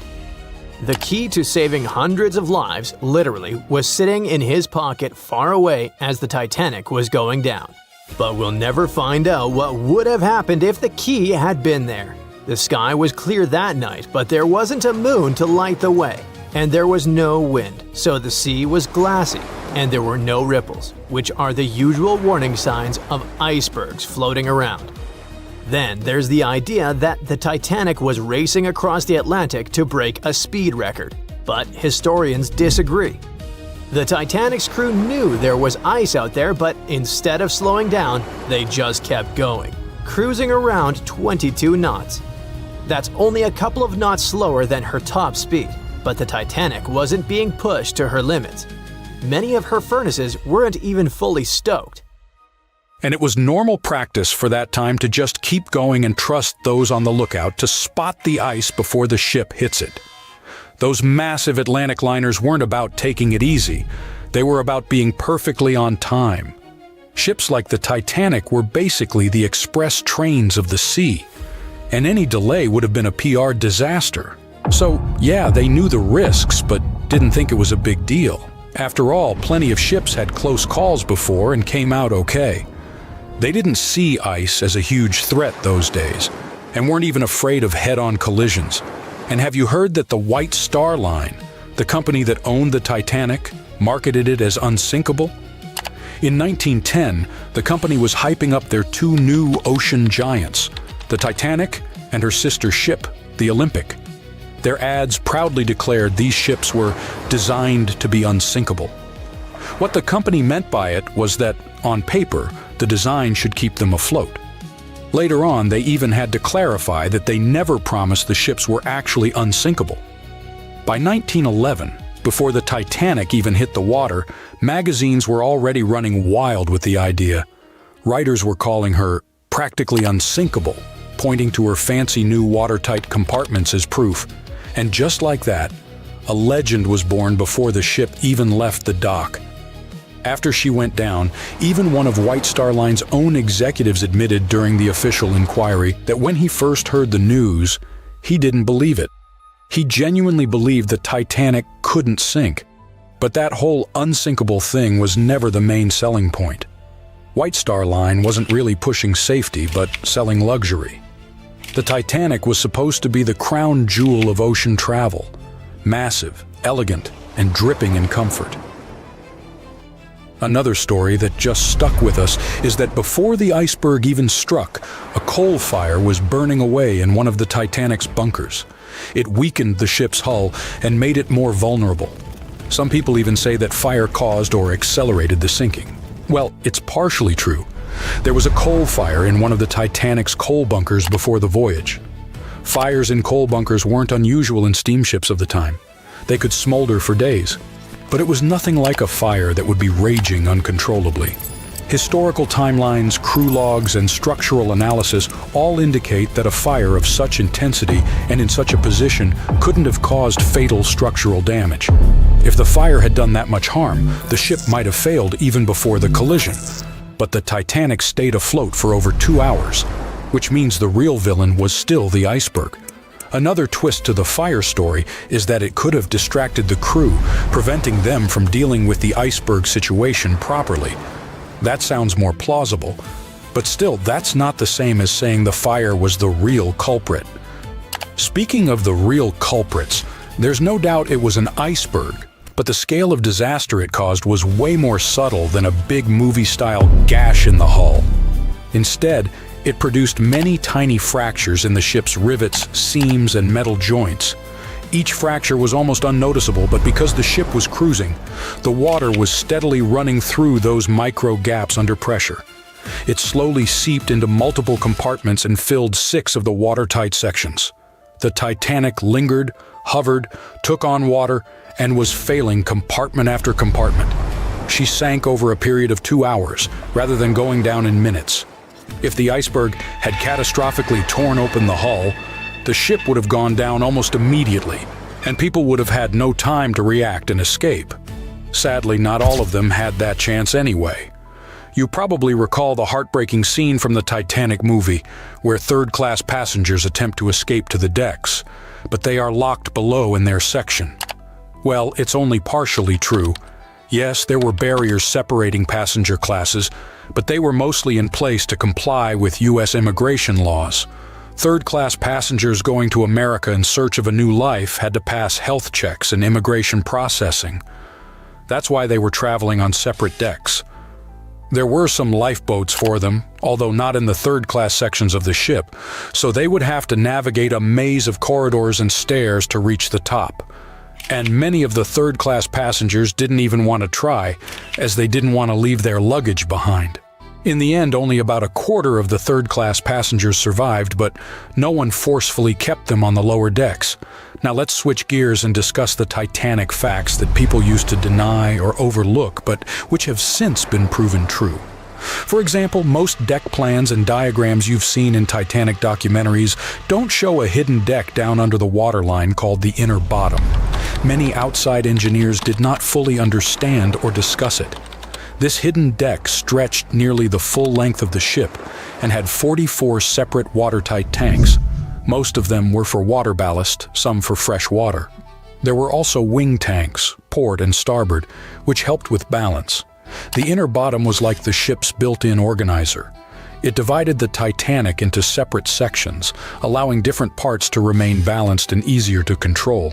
It was designed to stay afloat with up to 4 of the forward compartments flooded.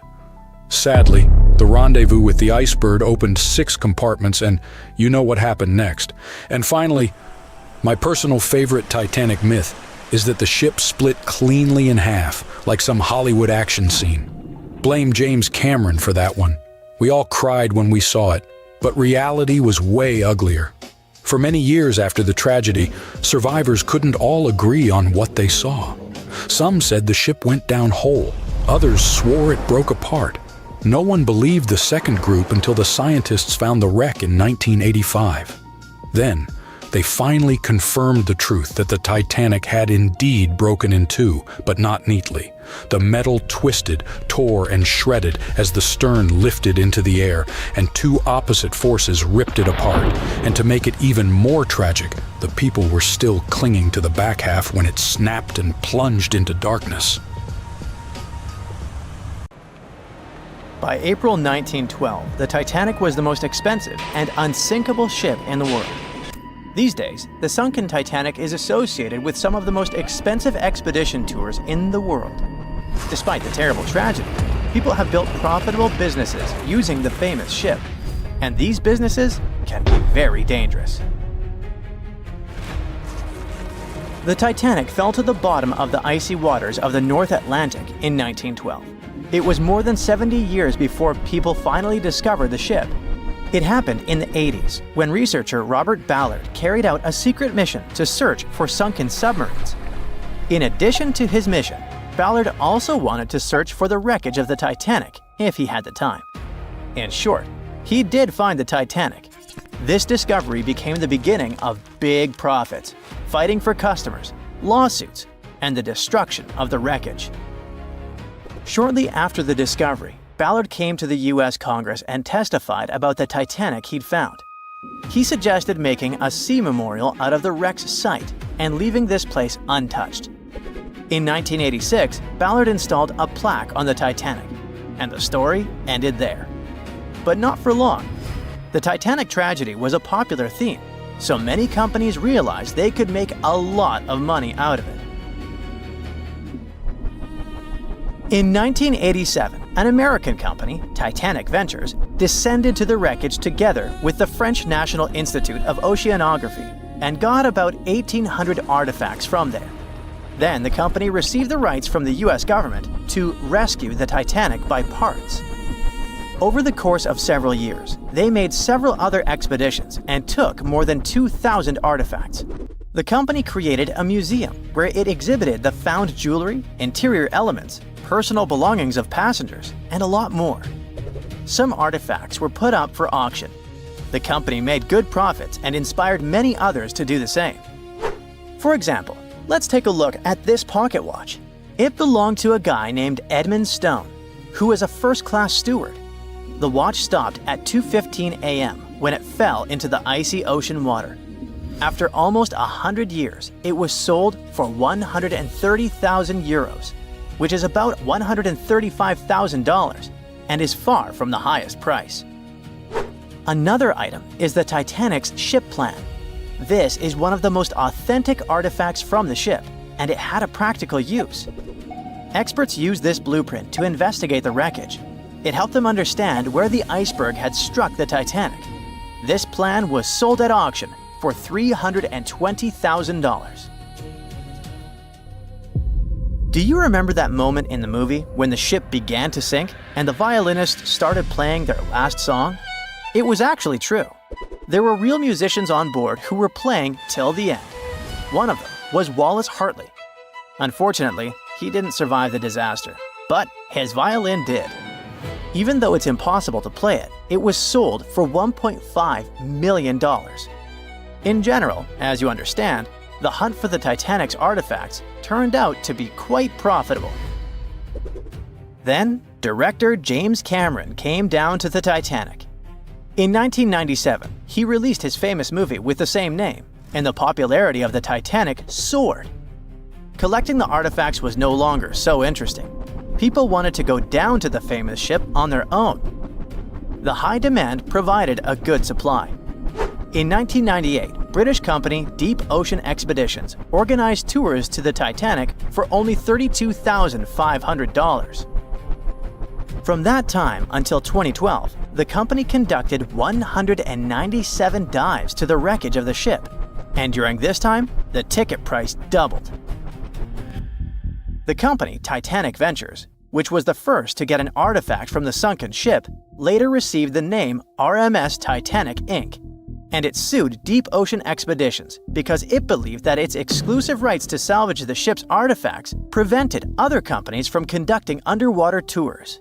RMS Titanic won the court case and banned Deep Ocean from conducting expeditions, but this decision was overturned in 1999. In short, litigation and fights between competitors began. People continued to go down to the seabed to see the legendary ship. There were other companies that organized their own tours. Tourists descended to the Titanic inside underwater bathyscaphs. In 2001, an American couple had a wedding inside an underwater vessel that floated next to the Titanic deck. The profit was growing, customers were coming, and everything was fine, not counting the Titanic itself. The more tourists came down to the ship, the more damaged it got. People wanted not only to see, but also to touch the wreckage. The bathyscaphs could accidentally hit the ship and break apart its parts. The churning of the water caused by boat propellers could also damage the old ship. During one expedition, a bathyscaph crashed into the Titanic, but those who did it kept silent about this incident. In addition, the seabed where the ship lies is littered with garbage. Bottles, chains, weights, nets that people left during rescue operations and tourism. More than 100 years after the tragedy, the Titanic has finally received UNESCO protection. This means that many countries have received the right to prohibit going down to the Titanic, taking artifacts from there and selling them. The saddest thing is that this hype around the Titanic led to another tragedy. In 2023, OceanGate Expeditions conducted a tour on a submarine with 5 people.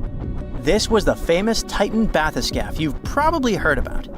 So, the Titan began its dive to the Titanic, and after 1 hour and 45 minutes, communication with the bathyscaphe was lost. Something broke in the boat, depressurization started, and in a split second, the huge water pressure crushed the Titan. Despite the danger of such a dive, there are many people who want to go on an expedition to the Titanic to see the ship with their own eyes.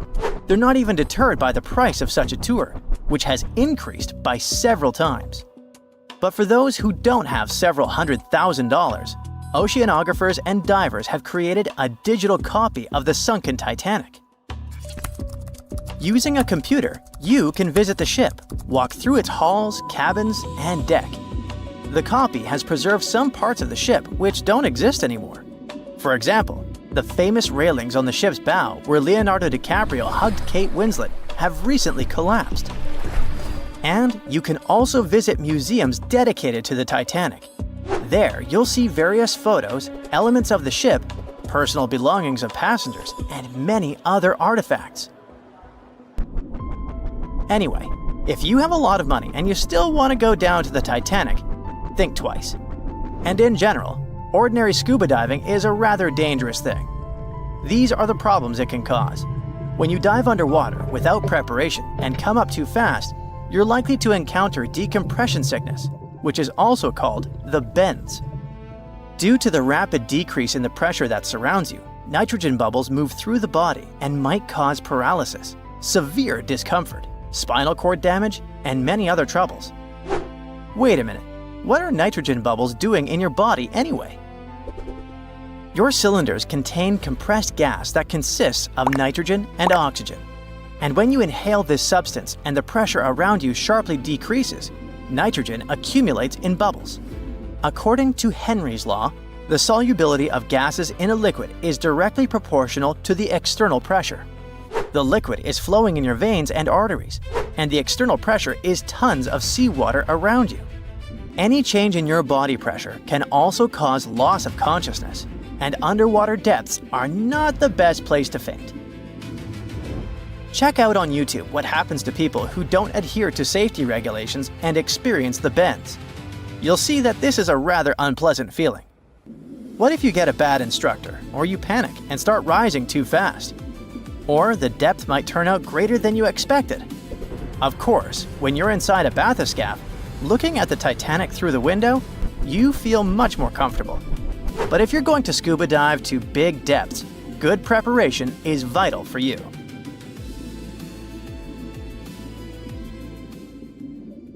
The crash of Air France Flight 447 is often called the Titanic of the skies. These two tragedies happened nearly a century apart, but they share some creepy similarities. In both cases, hundreds of lives were lost. In both cases, ice was one of the culprits behind the terrible tragedies. And just like the Titanic sank on its first voyage across the Atlantic, Flight 447 faced disaster flying over the same ocean. It was May 31st, 2009. Flight 447 took off from Rio de Janeiro and headed for Paris, carrying 228 people on board, passengers and crew members. The flight was supposed to continue for about 10 hours, and 3 pilots were to take turns controlling the plane. Everything seemed to be going smoothly for about 3 hours, until the plane approached the region of the Atlantic known for its unpredictable, wild weather. At around 2 a.m. UTC, things started to get bumpy. The plane hit a really rough patch and severe turbulence started immediately. But that wasn't the worst thing. Ice crystals started forming on the pitot tubes, and those little gadgets are crucial for measuring airspeed. When they got blocked, the autopilot disengaged. The pilots had to take control manually. That's when the flight system switched to alternate law mode, which took away some of the safety protections the pilots usually relied on. It was the moment when things went terribly sideways. First Officer Bonin, who was at the controls at the time, panicked during the turbulence and pulled the nose of the plane up. Sadly, it was definitely not what you'd want to do in that situation. The sudden shift made the plane lose speed shockingly fast and triggered a stall warning. Inexplicably, instead of bringing the nose down to pick up speed again, Bonin kept pulling up. It sent the plane climbing steeply to 38,000 feet. It was way higher than it should have been. In a moment, the machine went into its fatal plunge. In the cockpit, chaos broke out. The plane stalled, alarms were blaring, and the crew was at a loss about what was going on. For some bizarre reason, Bonin kept yanking the nose up, making things even worse. The stall warnings went for quite a bit, but it just added to the confusion. Captain Dubois, who had been resting, got back to the cockpit. He understood the situation was dire. He shouted at his colleagues to push the nose down, but it was already too late. For over 3 agonizing minutes, the plane was in free fall towards the ocean. During that time, the crew's actions canceled each other out. Bonin was pulling the stick back while his teammates tried to push it forward. As a result, the plane stayed in a stall the whole way down, spiraling from 38,000 feet to sea level in a terrifying dive. The final moments were captured on the cockpit voice recorder. "We've lost all control of the airplane. We don't understand anything. We've tried everything." That was what one of the pilots was shouting. At 2:14 a.m. UTC, the Airbus A330 slammed into the ocean belly first at a speed of about 175 miles per hour. None of the 228 people on board survived the collision. The flight recorders, which stopped just seconds before the crash, showed that the plane's nose was still pitched upward when the aircraft hit the water. The pilots never really got control back after the stall. After the crash, the investigation showed that small issues could turn into a huge disaster in no time. The blocked pitot tubes were actually a minor problem, but they set off a chain reaction that overwhelmed the pilots. Experts remarked that the confusion in the cockpit and the pilots' struggle to understand what had been happening had played a big role in the crash. The tragedy also raised alarms about pilot training, especially for high-altitude stalls, leading to changes in aviation safety protocols. Surprisingly, this disaster isn't the only one compared to the tragedy of the Titanic that occurred in the sky. The story of R101 airship is one more catastrophe that got the same name. The airship's voyage was meant to be a symbol of Britain's future in air travel, but it all came crashing down, sadly, literally, on its first big journey. By October 1930, the R101 had been through some major upgrades. The plan was to fly it from England to India. It was supposed to be a huge journey that would show off what the airship could do. That's why there was a lot of pressure to get it in the air. But there was a problem. The airship hadn't been tested enough, and some experts thought it wasn't ready yet. Still, the mission was greenlit. A big deal about this flight was that Lord Thomson, who was the head of Britain's air ministry and a huge supporter of the airship project, was going to be on board.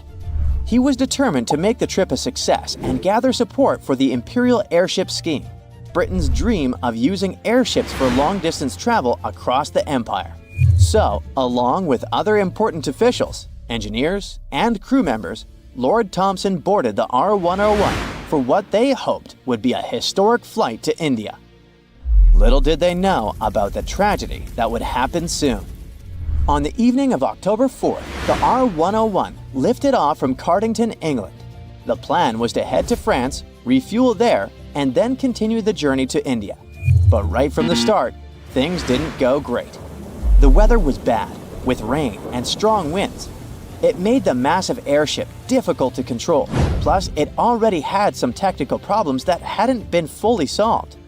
The airship's engines were diesel-powered, which was a safer option because they weren't as likely to catch fire as gasoline engines. But at the same time, they weren't strong enough for such a huge, heavy airship. Anyway, despite warnings about the bad weather, they pressed on. The R101 crossed the English Channel and headed towards France. But as the weather worsened, the airship started losing altitude. It just couldn't stay up. By the time they were flying over Beauvais, northern France, the situation was getting critical. The airship was too heavy, especially after being hit by the rain and was having a really hard time staying in the air. At around 2 a.m., it began descending too fast. The crew did everything they could to make the ship start climbing again. No use. At 2:09 a.m., disaster struck. The R-101 hit the ground in a field about 50 miles from Paris.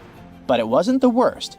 When the collision occurred, the airship's fabric tore open and the hydrogen inside, an extremely flammable gas, caught fire. Within moments, the entire ship was engulfed in flames. Out of the 54 people on board, 48 didn't survive, including Lord Thomson and many of Britain's top aviation experts. Only 6 survivors made it out, but not unscathed. So what went wrong? Again, it was a mix of problems. For one thing, design flaws. The R-101 was too heavy, even after all the upgrades. Its engines weren't strong enough to handle such a weight, especially in bad weather. Which takes us to the next issue. Flying on a stormy, windy night. It only made things worse. The rain added extra weight, causing the airship to lose even more lift. Like many airships of the time, the R-101 was filled with incredibly flammable hydrogen gas. Right after the disaster, it caused a fire to spread too quickly to handle. Finally, there were a lot of those who thought the R-101 wasn't ready for such a demanding trip. But certain pressure pushed the flight forward despite its many technical issues. The crash of the R-101 marked the end of Britain's airship era. The Imperial airship scheme was scrapped after the tragedy, and the British authorities decided to give up on airships altogether. There was a public inquiry, and the conclusion was clear. The R-101 wasn't fit to fly that far. It had been rushed into service, and the decision to go ahead with the flight, even in bad weather, was a huge mistake. The crash of the R-101 serves as a cautionary tale about pushing technology too far, too fast, without proper testing. How could a ship built by the brightest minds of its time and called unsinkable go down in just 2 hours and 40 minutes? Maybe we can crack the mystery by diving deep into the bolts of the Titanic. And I mean that quite literally. It all started with a fancy dinner in London back in 1907. Lord William James Parry had a big idea and needed the right people on board. He invited the director of the British shipping company, White Star Line, over to chat. White Star was already riding the waves of success with transatlantic travel, making a fortune taking emigrants to America. But the competition was fierce. Cunard, one of their biggest rivals, had just launched 2 sleek, fast ships, the Lusitania and the Mauretania. These ships were the latest and greatest in both speed and luxury. Parry wasn't about to let that slide. As chairman of an Irish shipbuilding company, he figured if he teamed up with White Star, they could dominate the scene. That same night, over dinner, they started dreaming up an entire fleet of ocean liners. The Olympic, Titanic, and a third ship that eventually became the Britannic. Soon those ideas were being turned into reality. The construction of the Titanic and its twin, the Olympic, kicked off. It was such an impressive affair that they had to build 2 new shipyards on Queen's Island, known as Titanic Quarter, in Belfast Harbour. But building something that massive? Way easier said than done. Harland and Wolff, the British company behind the construction, had their hands full. This was the biggest ship anyone had ever tried to build, and it took 15,000 men working round the clock to make the dream happen. The Titanic and its twin were planned to be 882 feet long. It was just enough to stretch another 120 feet longer than the new Cunard liners. By the time it was finished, the Titanic stretched as long as 4 city blocks and high as a 9-story building. Aside from being the largest ship of the time, it also got another nickname. When Shipbuilder magazine went to examine it, they came up with the adjective unsinkable. But something went way too wrong along the way. If we made a quick X-ray of the Titanic, this is what we would find. 2,000 steel plates, each up to 30 feet long and weighing around 3 tons. To put it all together, they built it like a giant metal skeleton, with the keel acting as the backbone and the hull plates forming the outer shell. To beat the competition, the Titanic had to be huge, but it also had to be fast. So to make that happen, they needed to innovate on the ship's propellers. It had 3 propellers, 2 outer ones with 3 blades and 1 central propeller with 4 blades. The outer propellers, which were massive at 23 feet in diameter, were powered by the ship's steam engines. These engines were like the muscle of the ship, converting steam into the power that spun the propellers. The central propeller was a bit smaller, 17 feet across, and it was powered by a low-pressure steam turbine. The combination of engines and turbine was pretty cutting edge at the time and helped the Titanic cruise at about 21 knots. That's roughly 24 miles per hour, which doesn't sound too fast, but for a ship this size, it was impressive. The propellers themselves were made from manganese bronze, a material chosen because it's strong and resists corrosion. Trust me, this is key when you're plowing through salty ocean water. This engine system could produce up to 46,000 horsepower, which would be the equivalent horsepower of 230 cars combined. To make the ship move, there were 2 large propellers on the sides connected to engines that worked like giant pumps, pushing the ship forward. Then, there was a 3rd propeller in the middle, which worked as a steam turbine, a fancy kind of engine, to give it extra push and use less fuel. This whole setup wasn't just about power, it was also about speed. Other ships had started using the steam turbine a few years earlier, but since the Titanic was bigger and heavier, its system had to be extra powerful to keep it fast, stable, and comfortable for everyone on board. So after 2 years of really hard work, the Titanic was ready for its first trial run. On May 31, 1911, a crowd of 100,000 people stopped to watch the Titanic slide into the River Lagan. Lord Peary was joined by American millionaire J.P. Morgan, who had acquired financial control of the White Star Shipping Company. The Titanic floated for the first time, but it took another year to fit it out, which is basically shipbuilding speak for turning that giant steel skeleton into a luxurious floating palace. It had it all: a heated swimming pool, Turkish baths, palm trees in the cafes, a squash court, a first-class dining salon that could fit 554 people. According to some reports, the most luxurious suite aboard the Titanic was booked by an American named Charlotte Drake Cardezza. She paid $2,500 in 1912. Even in today's money, that's a pretty penny for a trip. But if we make a conversion, it's gonna be around $75,000 in the 2020s. All for a one-way ticket across the Atlantic. Workers rushed to finish painting and polishing the Titanic by March 31, 1912. The 62-year-old White Star captain, Edward John Smith, went on board to oversee the final tests of the world's biggest ocean liner. The captain even said this would be his last Atlantic crossing. Once he got to America, he would retire. On April 10th, the ship was ready for its maiden voyage. It sailed to Southampton to take on coal and its first passengers. Passenger Sylvia Caldwell asked a deckhand if that gigantic ship was really unsinkable, to which he answered the iconic line that not even God himself could sink that ship. 4 days into the voyage, the RMS Titanic met its fate. Even though the ship got warnings about icebergs, it was gliding super fast in the dark. When the lookouts finally saw the iceberg, it was too close for the ship to stop or turn. Imagine trying to suddenly slam the brakes on a huge car. Now imagine that car was 20,000 times heavier than a normal vehicle and moving absurdly fast. When the Titanic tried to steer away, it ended up scraping the iceberg along its side. Even though the crew tried slowing down and turning, the ship sideswiped the iceberg, ripping open 100 meters of the hull, damaging 6 out of 16 watertight compartments. This caused the ship's front to dip underwater while the back lifted up, just like when one side of a lever gets too heavy. At a steep angle, the ship began to break in half from the middle, which is how it eventually sank.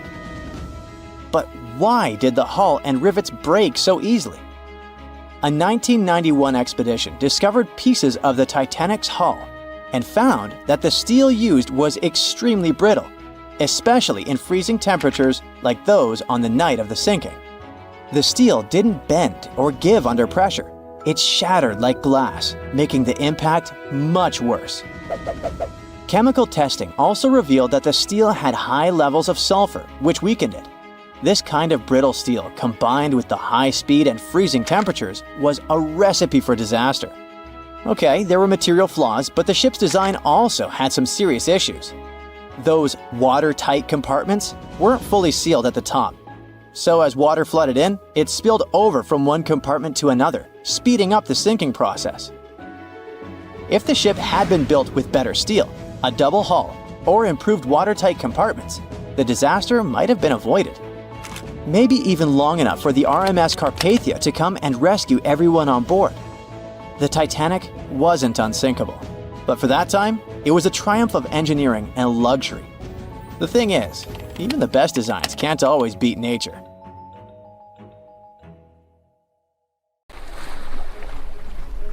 The lookout shouts, "Iceberg right ahead!" The Titanic strikes the ice. Water starts flooding in. Third-class passengers are locked up. There aren't enough lifeboats for everyone. Panic sets in. Violins are playing. The ship sinks. Well, we all know the story of the movie Titanic like the back of our hand by now. But what if I told you that Hollywood lied to us? To tell the real story of what happened that freezing night in 1912, we need to rewind a bit. The lookout shouts, "Iceberg right ahead!" Yep, that part was true. Just before 11:40 at night, Frederick Fleet noticed something darker than the sea directly ahead. As the ship got closer, he realized it was an iceberg. The engines were quickly reversed and the ship turned sharply. Instead of hitting it head-on, Titanic scraped along the side of the berg, sprinkling ice on the forward deck. If you remember, in the movie, Jack and Rose are having a romantic moment when they feel the ship shudder after hitting the iceberg. Everything shakes as if they were in the middle of a light earthquake. Some real-life passengers reported feeling something similar after the impact, but according to Titanic survivor Frank Prentice, it wasn't exactly like that. He said there was no impact as such, and it all felt more like slamming on your car brakes. The ship stopped, and that was that. Some people even slept right through the collision, confirming that there wasn't such an abrupt impact. Mr. Prentice, curious about what had happened, left his cabin and went out to the deck. When he got there, all he could see was a little ice on the surface, not the towering iceberg that Jack and Rose saw. But as we all know by now, the real damage happened below the waterline, where the iceberg had a jagged spur that slashed a 300-foot gash in Titanic's hull. Once the crew realized how severe the damage was, they immediately began sending distress calls to nearby ships, asking for help. At some point in the movie, the radio operator goes to the captain and says there is only one ship nearby, the RMS Carpathia, which later ends up rescuing many passengers. But in real life, there were more ships around. It's believed that the SS Californian was only about 23 miles away. This ship might have actually seen the Titanic sinking, or at the very least, seen its rockets exploding high in the sky. Yet, for reasons we will never fully understand, they didn't try to help. Let's get back to the story. Now, people need to get off the ship. At 12:45, lifeboat number 7 was the first to be lowered. Just like in the movie, women and children were told to go first. But in reality, some women were hesitant and even refused to get into the lifeboats. Mr. Prentice said this happened mainly for two reasons. First, these lifeboats were high and passengers were terrified of the 70-foot drop from the deck to the ocean below. And second, most women didn't believe the Titanic would actually sink. It was called unsinkable after all. So the idea of getting into a lifeboat seemed pointless at the time. This mindset probably explains why Eloise Smith, a first-class passenger, recalled that there was no panic or chaos at first.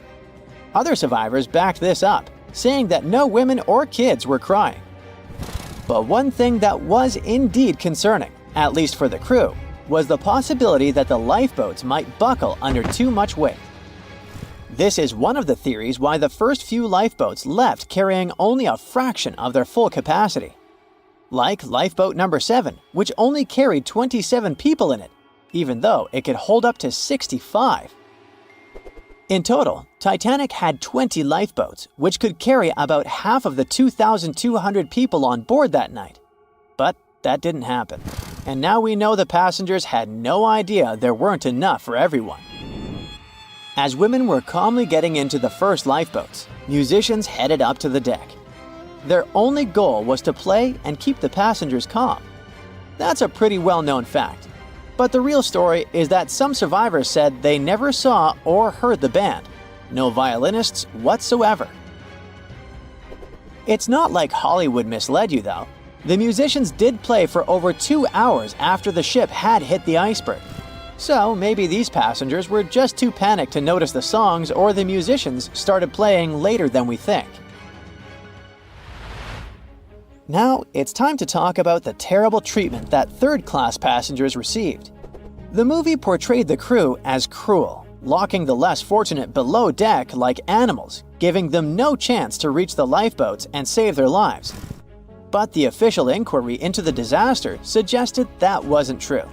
I mean, yes, fewer third-class passengers survived compared to those in first and second class, but there were other factors at play. Many third-class passengers were reluctant to leave the ship, clinging to their belongings, and had a harder time making their way up from the cabins, which were at extreme ends of the ship. Some survivors confirmed that they were not locked up.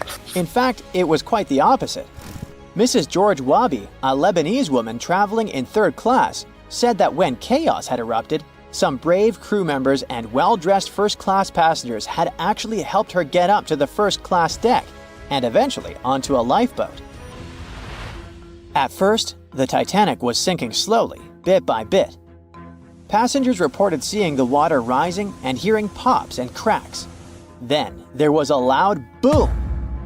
Some said there had been just one explosion, while others described it as a series of smaller explosions, which they'd thought had been the bulkheads giving way.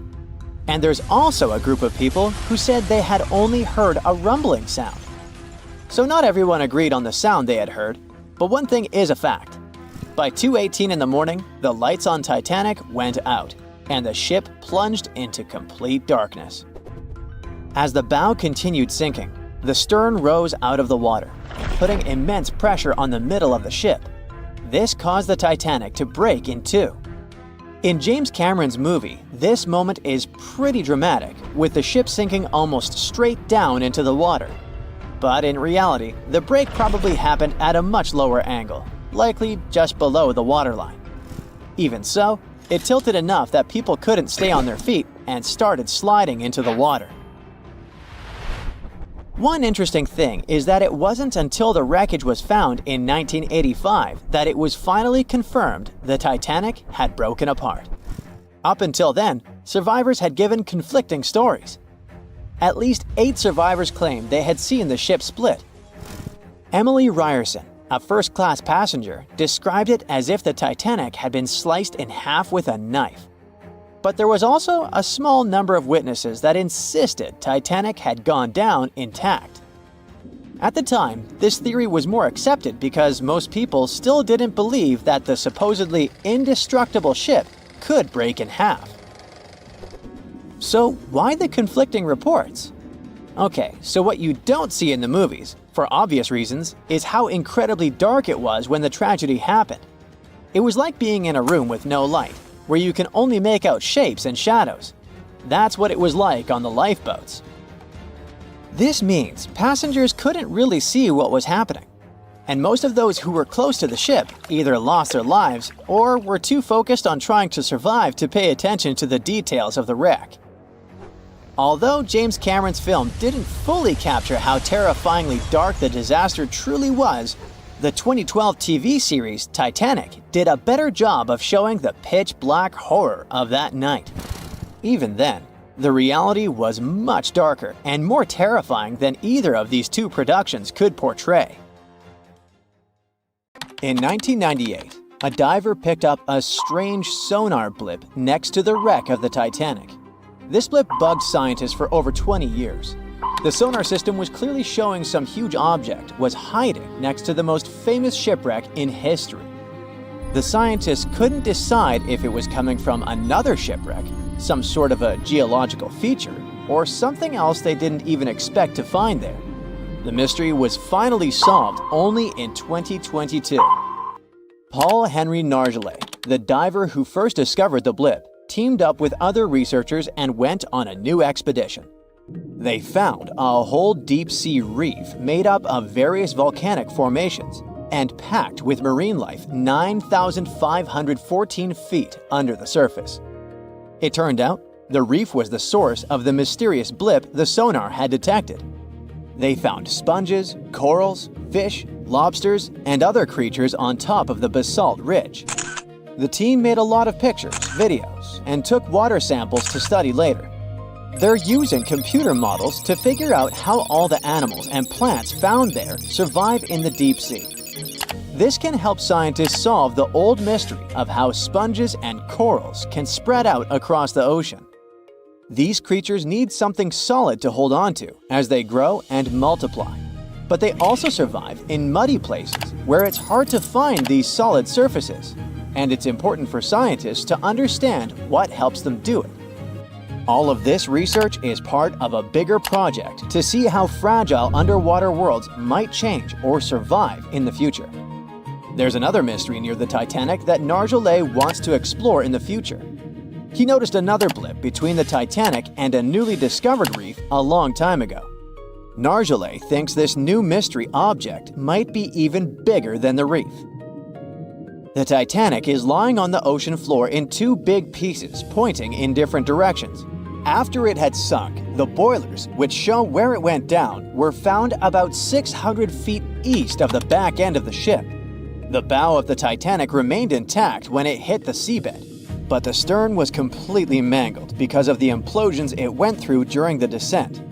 The air trapped within the structure just couldn't handle the increasing pressure of the water deep down. Some people who survived the famous shipwreck mentioned that they had seen the ship break in half as it was sinking. At first, no one believed them. But now we know that the Titanic really did split apart between its second and third funnels as it was going down into the water. It took the most famous ship in history 2 hours and 40 minutes to submerge completely. The collision let water flood 6 out of 16 watertight compartments. As the water gushed into the starboard side, the ship started to tilt down in the front and a bit to the right. By midnight, the damaged compartments were spilling water into others. Water started flooding through anchor chain holes, and by 2 a.m., the bow was sinking and the stern's propellers were lifted out of the water. The ship kept flooding until the moment the bow went under the water and the stern went up at a steep angle of almost 45 degrees. The weight of those massive propellers stressed the ship's midsection. The steel just couldn't handle it and failed. Survivors described that moment as some loud noise, like breaking china. That was the Titanic's upper structure giving in. By 12 past 2 a.m., the bow and stern were only connected by the inner bottom structure. Minutes later, the bow, weighing around 16,000 tons, broke loose from the stern. The stern rose sharply to an almost vertical position and started sinking slowly. By 2:20, it disappeared underwater. During the descent, the big funnels were torn off, dragging along cables and other parts of the ship's deck. The ship's front mast also broke and fell, smashing onto the bridge area. The wheelhouse where the captain steered the ship was probably destroyed when the mast came crashing down. The bow was cruising down at about 23 miles per hour and had hit the ocean floor almost half an hour before the stern. The hit was so hard that it bent and broke parts of the ship even more. The decks at the back of the bow collapsed on top of each other. The area around the bridge where the ship was controlled looks especially damaged, almost like a giant fist had squashed it. The roof and sides of the officers' quarters and the gym were pushed in, and railings were bent outwards. Some experts think that when the bow suddenly stopped sinking, a powerful blast of water caused by the sudden halt smashed down onto the wreck. It caused even more damage, but you can't see the damage from when the Titanic hit the iceberg anymore because it's buried under the mud. If you want to go check it out yourself, you must know that the waters around the Titanic are still really, really dangerous. First off, the icebergs are still wild in the area. In 2019, a total of 1,515 icebergs floated far enough south to get into the paths where ships travel across the Atlantic Ocean between March and August. Second, sunlight can only reach about 3,300 feet below the surface, and beyond that, it's completely dark. The area where the Titanic lies is called the Midnight Zone because there's no light at all. When scientists go down to explore the Titanic, they spend over 2 hours descending through pitch-black water before the ocean floor suddenly appears under the lights of their submersible. Seeing anything down there is tough because the submersible's lights only light up a few feet ahead, so it's easy to get lost. To help find their way, explorers use detailed maps of the Titanic wreck site, built over many years, and special tools like accelerometers and gyroscopes to track the ship's position and orientation. Even with all this technology, it's still really hard to find your way down there. Plus, the deeper you go in the ocean, the more pressure there is from the water all around. At the bottom of the ocean where the Titanic rests, the pressure is about 390 times higher than what we feel at the surface. Because of this, subs need to have really thick walls to survive these extreme conditions and keep the people inside safe. The currents down there aren't as powerful as on the surface, but sometimes so-called benthic storms can create powerful underwater currents that can sweep things away from the ocean floor. The Titanic is affected by them. The currents near it mostly flow from east to west and from northwest to southwest, but they can change direction a lot, especially around the bow section of the wreck. Many experts think that over time, these currents will move enough sand and mud to cover the Titanic wreck with layers of sediment. After more than 100 years underwater, the Titanic slowly started to break down. Tiny microbes have been eating away the metal over the years. This created rusty icicle-like formations called rusticles. These rusticles are making the ship fall apart even faster, especially on the back part. Scientists believe this wreck is breaking down 40 years faster than the front. The wreck is slowly collapsing bit by bit every year, but as long as no one touches or goes inside it, it should stay mostly intact for now. And finally, scientists have found evidence that huge landslides happened around the Titanic wreck long ago. These landslides sent tons of sediment sliding down from the nearby continental slope. They think the last big landslide like this happened tens of thousands of years ago and left layers of sediment up to 328 feet thick. But don't worry, these events are super rare. In the Titanic movie, you won't see any fumes above the fourth funnel of the legendary ocean liner, and it's not a mistake. Back in 1911, the year before the Dream ship's departure, large ships would mostly sail with 4 chimneys. They needed those to draw heat and fumes from their massive boilers. The Titanic was a real engineering gem that only needed 3 chimneys to function.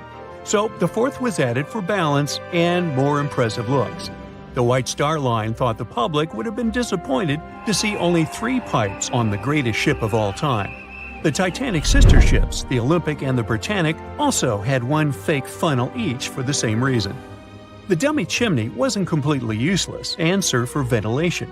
It took out the fumes from the machine spaces in the lower decks and from one of the first-class general rooms. 1 big ventilation funnel, instead of several small ones, helped to declutter the upper decks and left more open space for passengers to enjoy their strolls. When Titanic went down, the funnels, each weighing 60 tons, went down with the rest of the ship. They were made extra tall to make sure the passengers weren't covered in the soot being ejected. Their height and weight let them stay in the upright position. The forward funnel, followed by the others, fell only when the ship went for the final dive. Those chimneys were much lighter than the bow, so they spread among other debris. The light material they were made of flattened once it hit the bottom, and the iron-eating bacteria living deep down took care of it later. The bow of Titanic remained intact when it hit the seabed, but the stern was completely mangled. When the famous ocean liner hit that iceberg, things got really messy. It took the future movie star a whole 2 hours and 40 minutes to submerge completely. The collision let water flood 6 out of 16 watertight compartments. As the water gushed into the starboard side, the ship started to tilt down in the front and a bit to the right. By midnight, the damaged compartments were spilling water into others, and it was chaos because these compartments were only watertight horizontally. Soon enough, water started flooding through the anchor chain holes, and by 2 a.m., the bow was sinking, and the stern's propellers were lifted out of the water.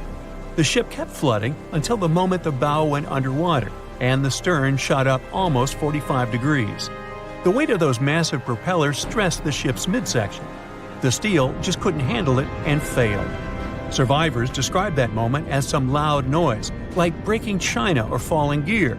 That was the Titanic's upper structure giving in. By 12 past 2 a.m., the bow and stern were only connected by the inner bottom structure. Minutes later, the bow, weighing almost 16,000 tons, broke loose from the stern. The stern rose sharply to an almost vertical position and started sinking slowly. By 2:20, it disappeared underwater. The bow was cruising down at about 13 miles per hour and had hit the ocean floor almost a half an hour before the stern. The two parts of the Titanic now lie 2,000 feet apart, pointing in different directions. The bow remained mostly intact, just covered in mud. The stern turned into a tangled wreck because of the implosions it went through during the descent. The air trapped within the structure just couldn't handle the increasing pressure of the water deep down. Signal rockets played a big part in the Titanic's tragedy. When a ship goes down, you're supposed to shoot up red flares to signal trouble. But someone decided to stock Titanic with white lights instead of the usual red ones. So when the ship smacked into that iceberg, the crew fired off white flares. The SS Californian was passing nearby, and his captain knew the Titanic was in a dangerous iceberg zone. The crew didn't spot the sinking Titanic, but they sure saw those white rockets. The radio between the ships was useless because the Californian's operator switched it off. The captain had a gut feeling something was off, so he flashed a Morse code light signal at Titanic. But he received no reply because the Titanic had already gone underwater. There was another ship, Samson, sailing alongside the Titanic. It had plenty of illegally hunted frozen seal meat from Canadian waters abroad, so it was sailing with lights off to remain unnoticed. When they saw the Titanic's white rockets, they thought it was the Coast Guard and zoomed away. Samson didn't have a radio, so they couldn't find out about the ongoing disaster. The crew got the news about Titanic only when they got to the coast of Iceland the following month. There have been many theories to explain the Titanic tragedy, and one of the recent ones says that there was a fire involved. An Irish journalist went full detective for decades, digging into the mystery, and stumbled upon a game-changer. He came across a photo album that had been hiding from the public for a century after the tragedy. In the pictures, taken at the Harland and Wolff shipyard in Belfast, Northern Ireland, just over a week before the liner sailed, you can clearly see a massive 30-foot black spot on the ship's hull. Maloney researched the photos and eyewitness testimony from the time and claimed that a fire spontaneously broke out inside of one of Titanic's enormous coal bunkers. It was raging for a whole 3 weeks and messed with the metal, critically weakening a crucial segment of the ship's hull. Back then, most ships had just one hull, so it was the only skin the Titanic had. That's why the iceberg managed to punch a hole through the ship so easily. If it hadn't been for the fire, the Titanic might have shrugged off that iceberg collision. The company operating the liner knew about the fire, but they decided to conceal that fact. They didn't want any negative stories in the press as they faced some serious competition in transatlantic voyages. The Titanic was sold out, so they stocked up on coal and made it sail. The moon might have also played a role in the sinking. Our satellite heavily affects tides on the Earth. The closer it is to our planet, the stronger the tides are because of the increasing gravity of the moon. Back in 1912, the moon was so close it made several glaciers in Greenland break apart. Massive chunks of ice that broke off from the glaciers started floating south. The supermoon event came just 6 minutes after a spring tide. During new and full moons, the alignment of the moon, the Earth, and the Sun makes their combined gravity reach its peak. And the day before, our planet had come the closest to the Sun that year, which made the gravity even stronger. This mixture of events created perfect conditions for one of the most powerful tides in history. It created the perfect conditions for the icebergs breaking off from Greenland's glaciers to move freely. Opponents of this theory say that the difference in tidal force wasn't actually that big, and it couldn't have been the main cause of the sinking. The iceberg tore down the side of the ship, leaving a huge opening in the hull. It wasn't a continuous rip, and damage was caused in several places. Some experts believe the ship would have survived the iceberg if it had hit head-on. The Titanic had watertight compartments designed to prevent flooding in case of a collision. Only the first 3 or 4 of these compartments would have been flooded. This could have helped save a lot of lives. Supporters of this theory put the blame for the disaster on First Officer William Murdoch. Huge, fast-moving ships don't just turn in a matter of seconds like a speeding car. It takes minutes.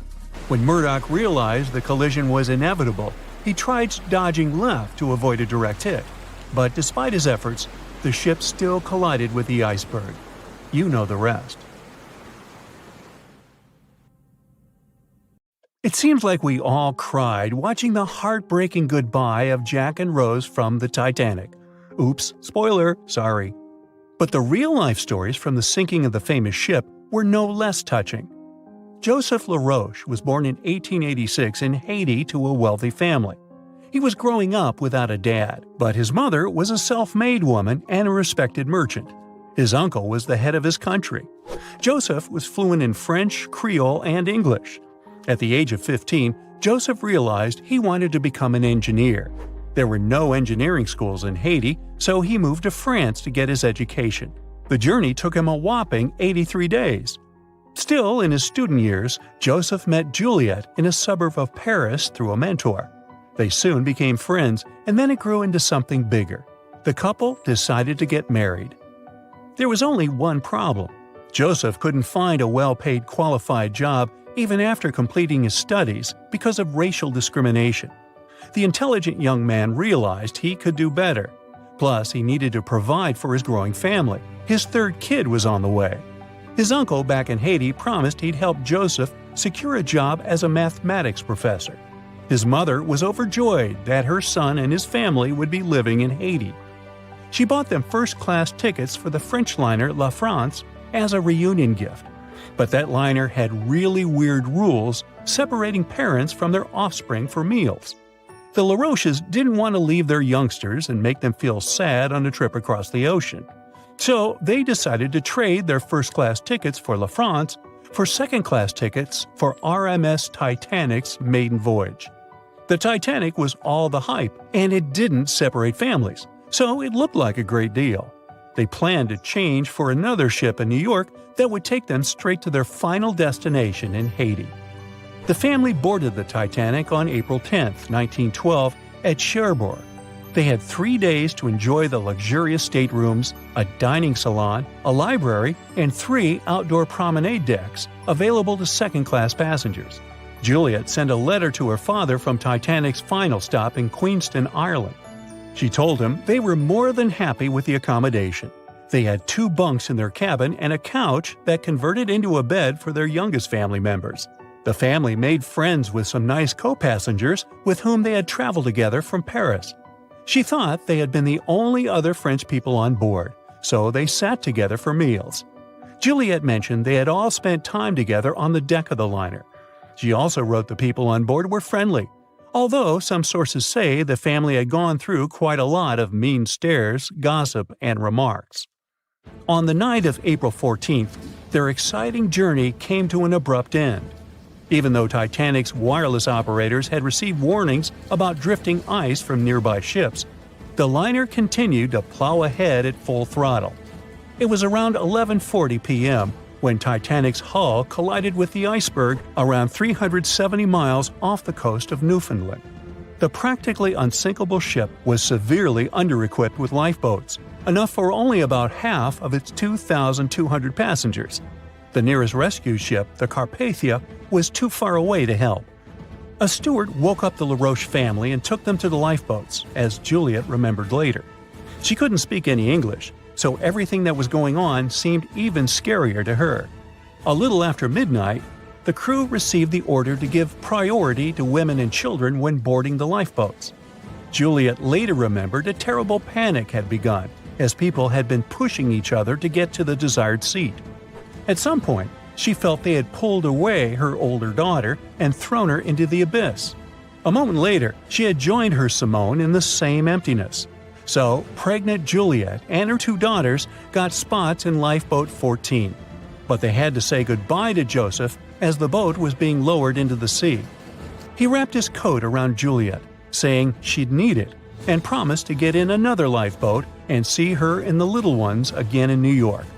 The 25-year-old Joseph LaRoche didn't manage to stay true to his word. In a couple of hours, Titanic sank underwater, taking the lives of almost 1,500 people. Joseph was one of them.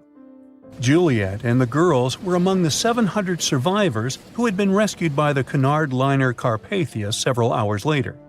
Once they reached New York, they were looking through the crowds of people, hoping to see Joseph again. When it became obvious they wouldn't find him, it was time for them to decide what to do and where to go. Without any knowledge of English or money that had gone down with the ship, Juliet managed to survive in America only for 3 weeks, and then had no other choice but to go back to France. Joseph's uncle was no longer able to help them, as others had taken his life 4 months after the Titanic tragedy. In December 1912, Juliet gave birth to a son who she named Joseph after his father. For the rest of her life, she couldn't get over the loss of her beloved husband. That's why she didn't like to speak about what had happened on Titanic and told her children not to mention it. In 1995, a member of the Titanic Historical Society interviewed Louise, who was the last remaining LaRoche child and the last French survivor of the sinking. And that's when the world first heard about this heartbreaking story. It inspired some plays and articles, but it never got the same attention as the story of other passengers. You probably remember the elderly couple going down together in their bed on the Titanic. It was inspired by Isidor and Ida Strauss. They were both born in Germany and emigrated to the United States as kids. They met in New York and got married 5 years later. Isidor started a china and porcelain business with his brother that grew into the glassware department at Macy's and turned them into multimillionaires. Isidor and Ida were well known in New York, not only for their wealth and charity, but also for their love and devotion to each other. In 1912, the couple decided to run away from the New York winters and headed for Europe. By that time, they'd already been married for 40 years. In early April, it was time for them to sail back home to New York. They normally traveled on huge German liners, but at that time, they couldn't resist the hype of everyone talking about that new luxury liner, the RMS Titanic. That's how they ended up in one of the first-class private suites at the top of the ship. The Strauss couple spent their evenings dining in front of a live orchestra in a hall filled with fancy furniture and expensive wooden paneling. On the night of April 14th, they felt a slight tremor and then left their private suite and waited for instructions from the crew. They told the passengers not to lose their passes, as they'd need them when everyone got back on board. But the ship was going under. The Strauss couple were standing next to Lifeboat 8. Mr. Strauss, who was 67 at the time, was offered a seat with his wife because of his age. He refused it, saying he was not too old to sacrifice himself for a woman. He wanted to wait and make sure no women and kids were left behind. Ellen Bird, Ida's maid, hesitated before getting on the lifeboat, but Ida told her to go. She took the easy decision not to leave her husband on the sinking ship. Ida took off her beautiful mink coat and handed it to her shivering maid, saying she wouldn't be needing it anymore. Isidor didn't manage to convince her to save herself, so they stayed together till the end. Some of the surviving first-class passengers later remembered they had seen the couple standing peacefully on the deck, holding hands, just waiting. If I asked you to name the most famous shipwreck of all time, you'd go with the Titanic, right? The Atlantic Ocean, the hope for new life, heartbreaking love stories. It had it all to become a blockbuster. But I guess you've never heard of SS Princess Alice that submerged in the sewage of the River Thames, taking between 600 and 700 lives with it. Life in 19th century Victorian London wasn't easy, especially for working class folks. Affordable public transport and bank holidays made it a bit easier. The people could escape to the coast on a train or pleasure boat, even if it was just for a day. Sheerness on the Isle of Sheppey in Kent started as a fort under Henry VIII and then grew into a bustling town with a dockyard.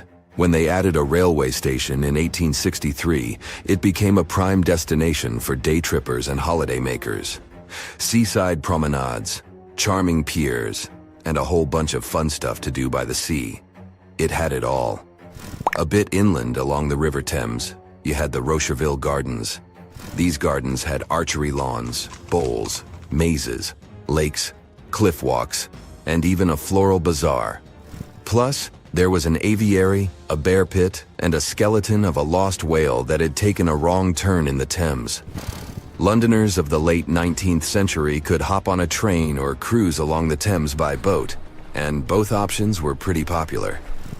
But on the 3rd of September, 1878, way more people than usual opted for the boat. They chose it over the railroad after a passenger train had collided with goods wagons in Kent, taking the lives of 5 people. The river felt like a safer way to go. One of the ships available for the trip was the SS Princess Alice. The paddle steamer was first launched in 1865 on the west coast of Scotland.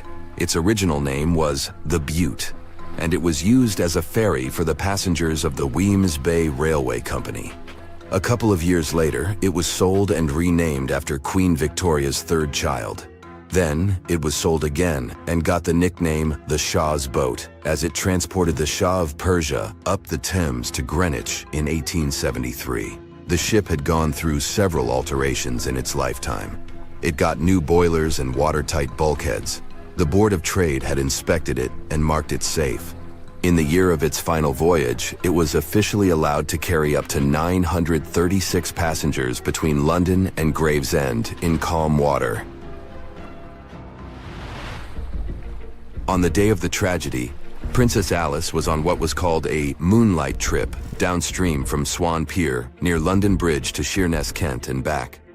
The trip wasn't expensive, so most of the passengers were from the working class. There was also a musical band aboard to keep the spirits up.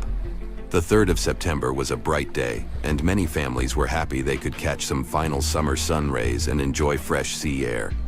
The then owner of the ship, the London Steamboat Company, had several vessels working on the route. The passengers were free to hop on and off different ships. At around 6:30 p.m., after a beautiful day in the open, the SS Princess Alice headed back to Swan Pier. No one kept official lists of passengers, so we'll never know exactly how many people were on board that evening. But they say the steamer was close to its full capacity. As it got darker and cooler, many families decided to stay inside the saloon or in their cabins below. Some stories from the steamer sound like fate. The captain of Princess Alice let his steerer stay at Gravesend and replaced him with one of the passengers. John Ayres was a sailor but had little experience at the Thames or with a vessel like Princess Alice. Alfred Thomas Merriman, a chef from East London, had been offered to work on the steamer at the last moment. He was 30 years old and a father of 4, so he couldn't say no to extra money. At around 7:40 p.m., he was standing on the deck by the saloon door.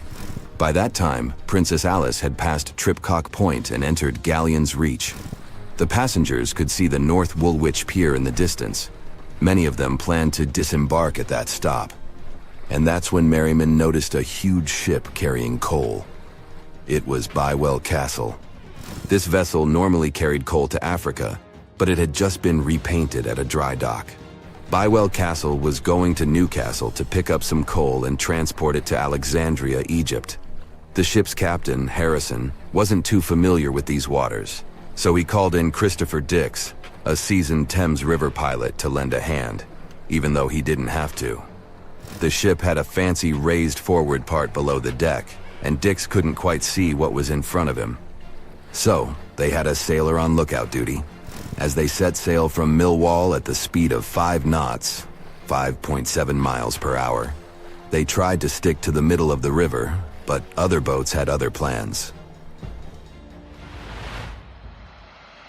When they were approaching Galleon's Reach, Dick spotted Princess Alice's red port light, headed their way, but planning to pass on the right side. At the same time, Grinstead, the captain of Princess Alice, was going against the river's flow, trying to find the smooth waters on the south side.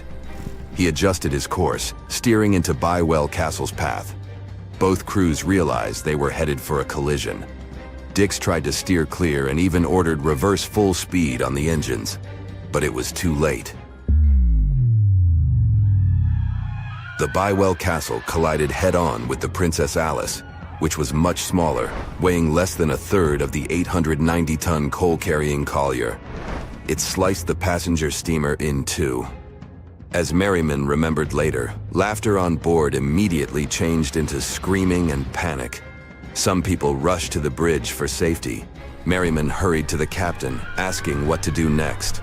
The captain's response was grim. "We are sinking fast. Do your best." The ends of the steamer went high into the air, and the middle just sank, taking passengers with it. Those unfortunate ones who were below deck were tragically trapped.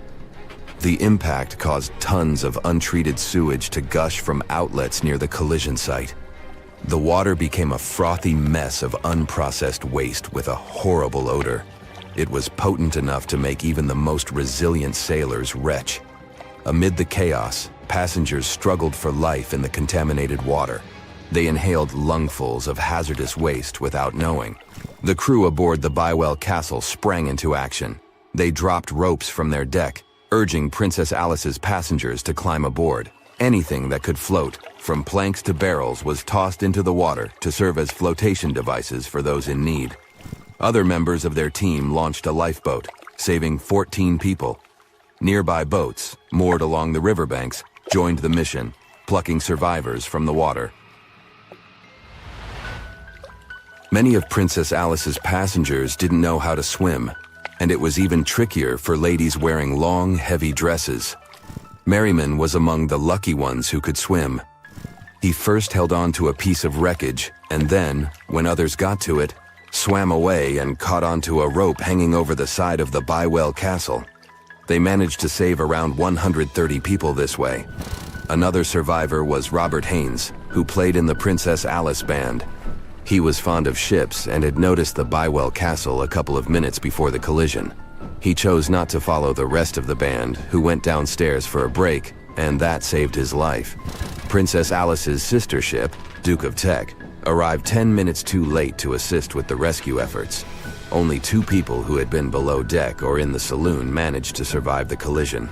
We still don't know the total count of lives taken on that day, but it's somewhere between 650 and 700.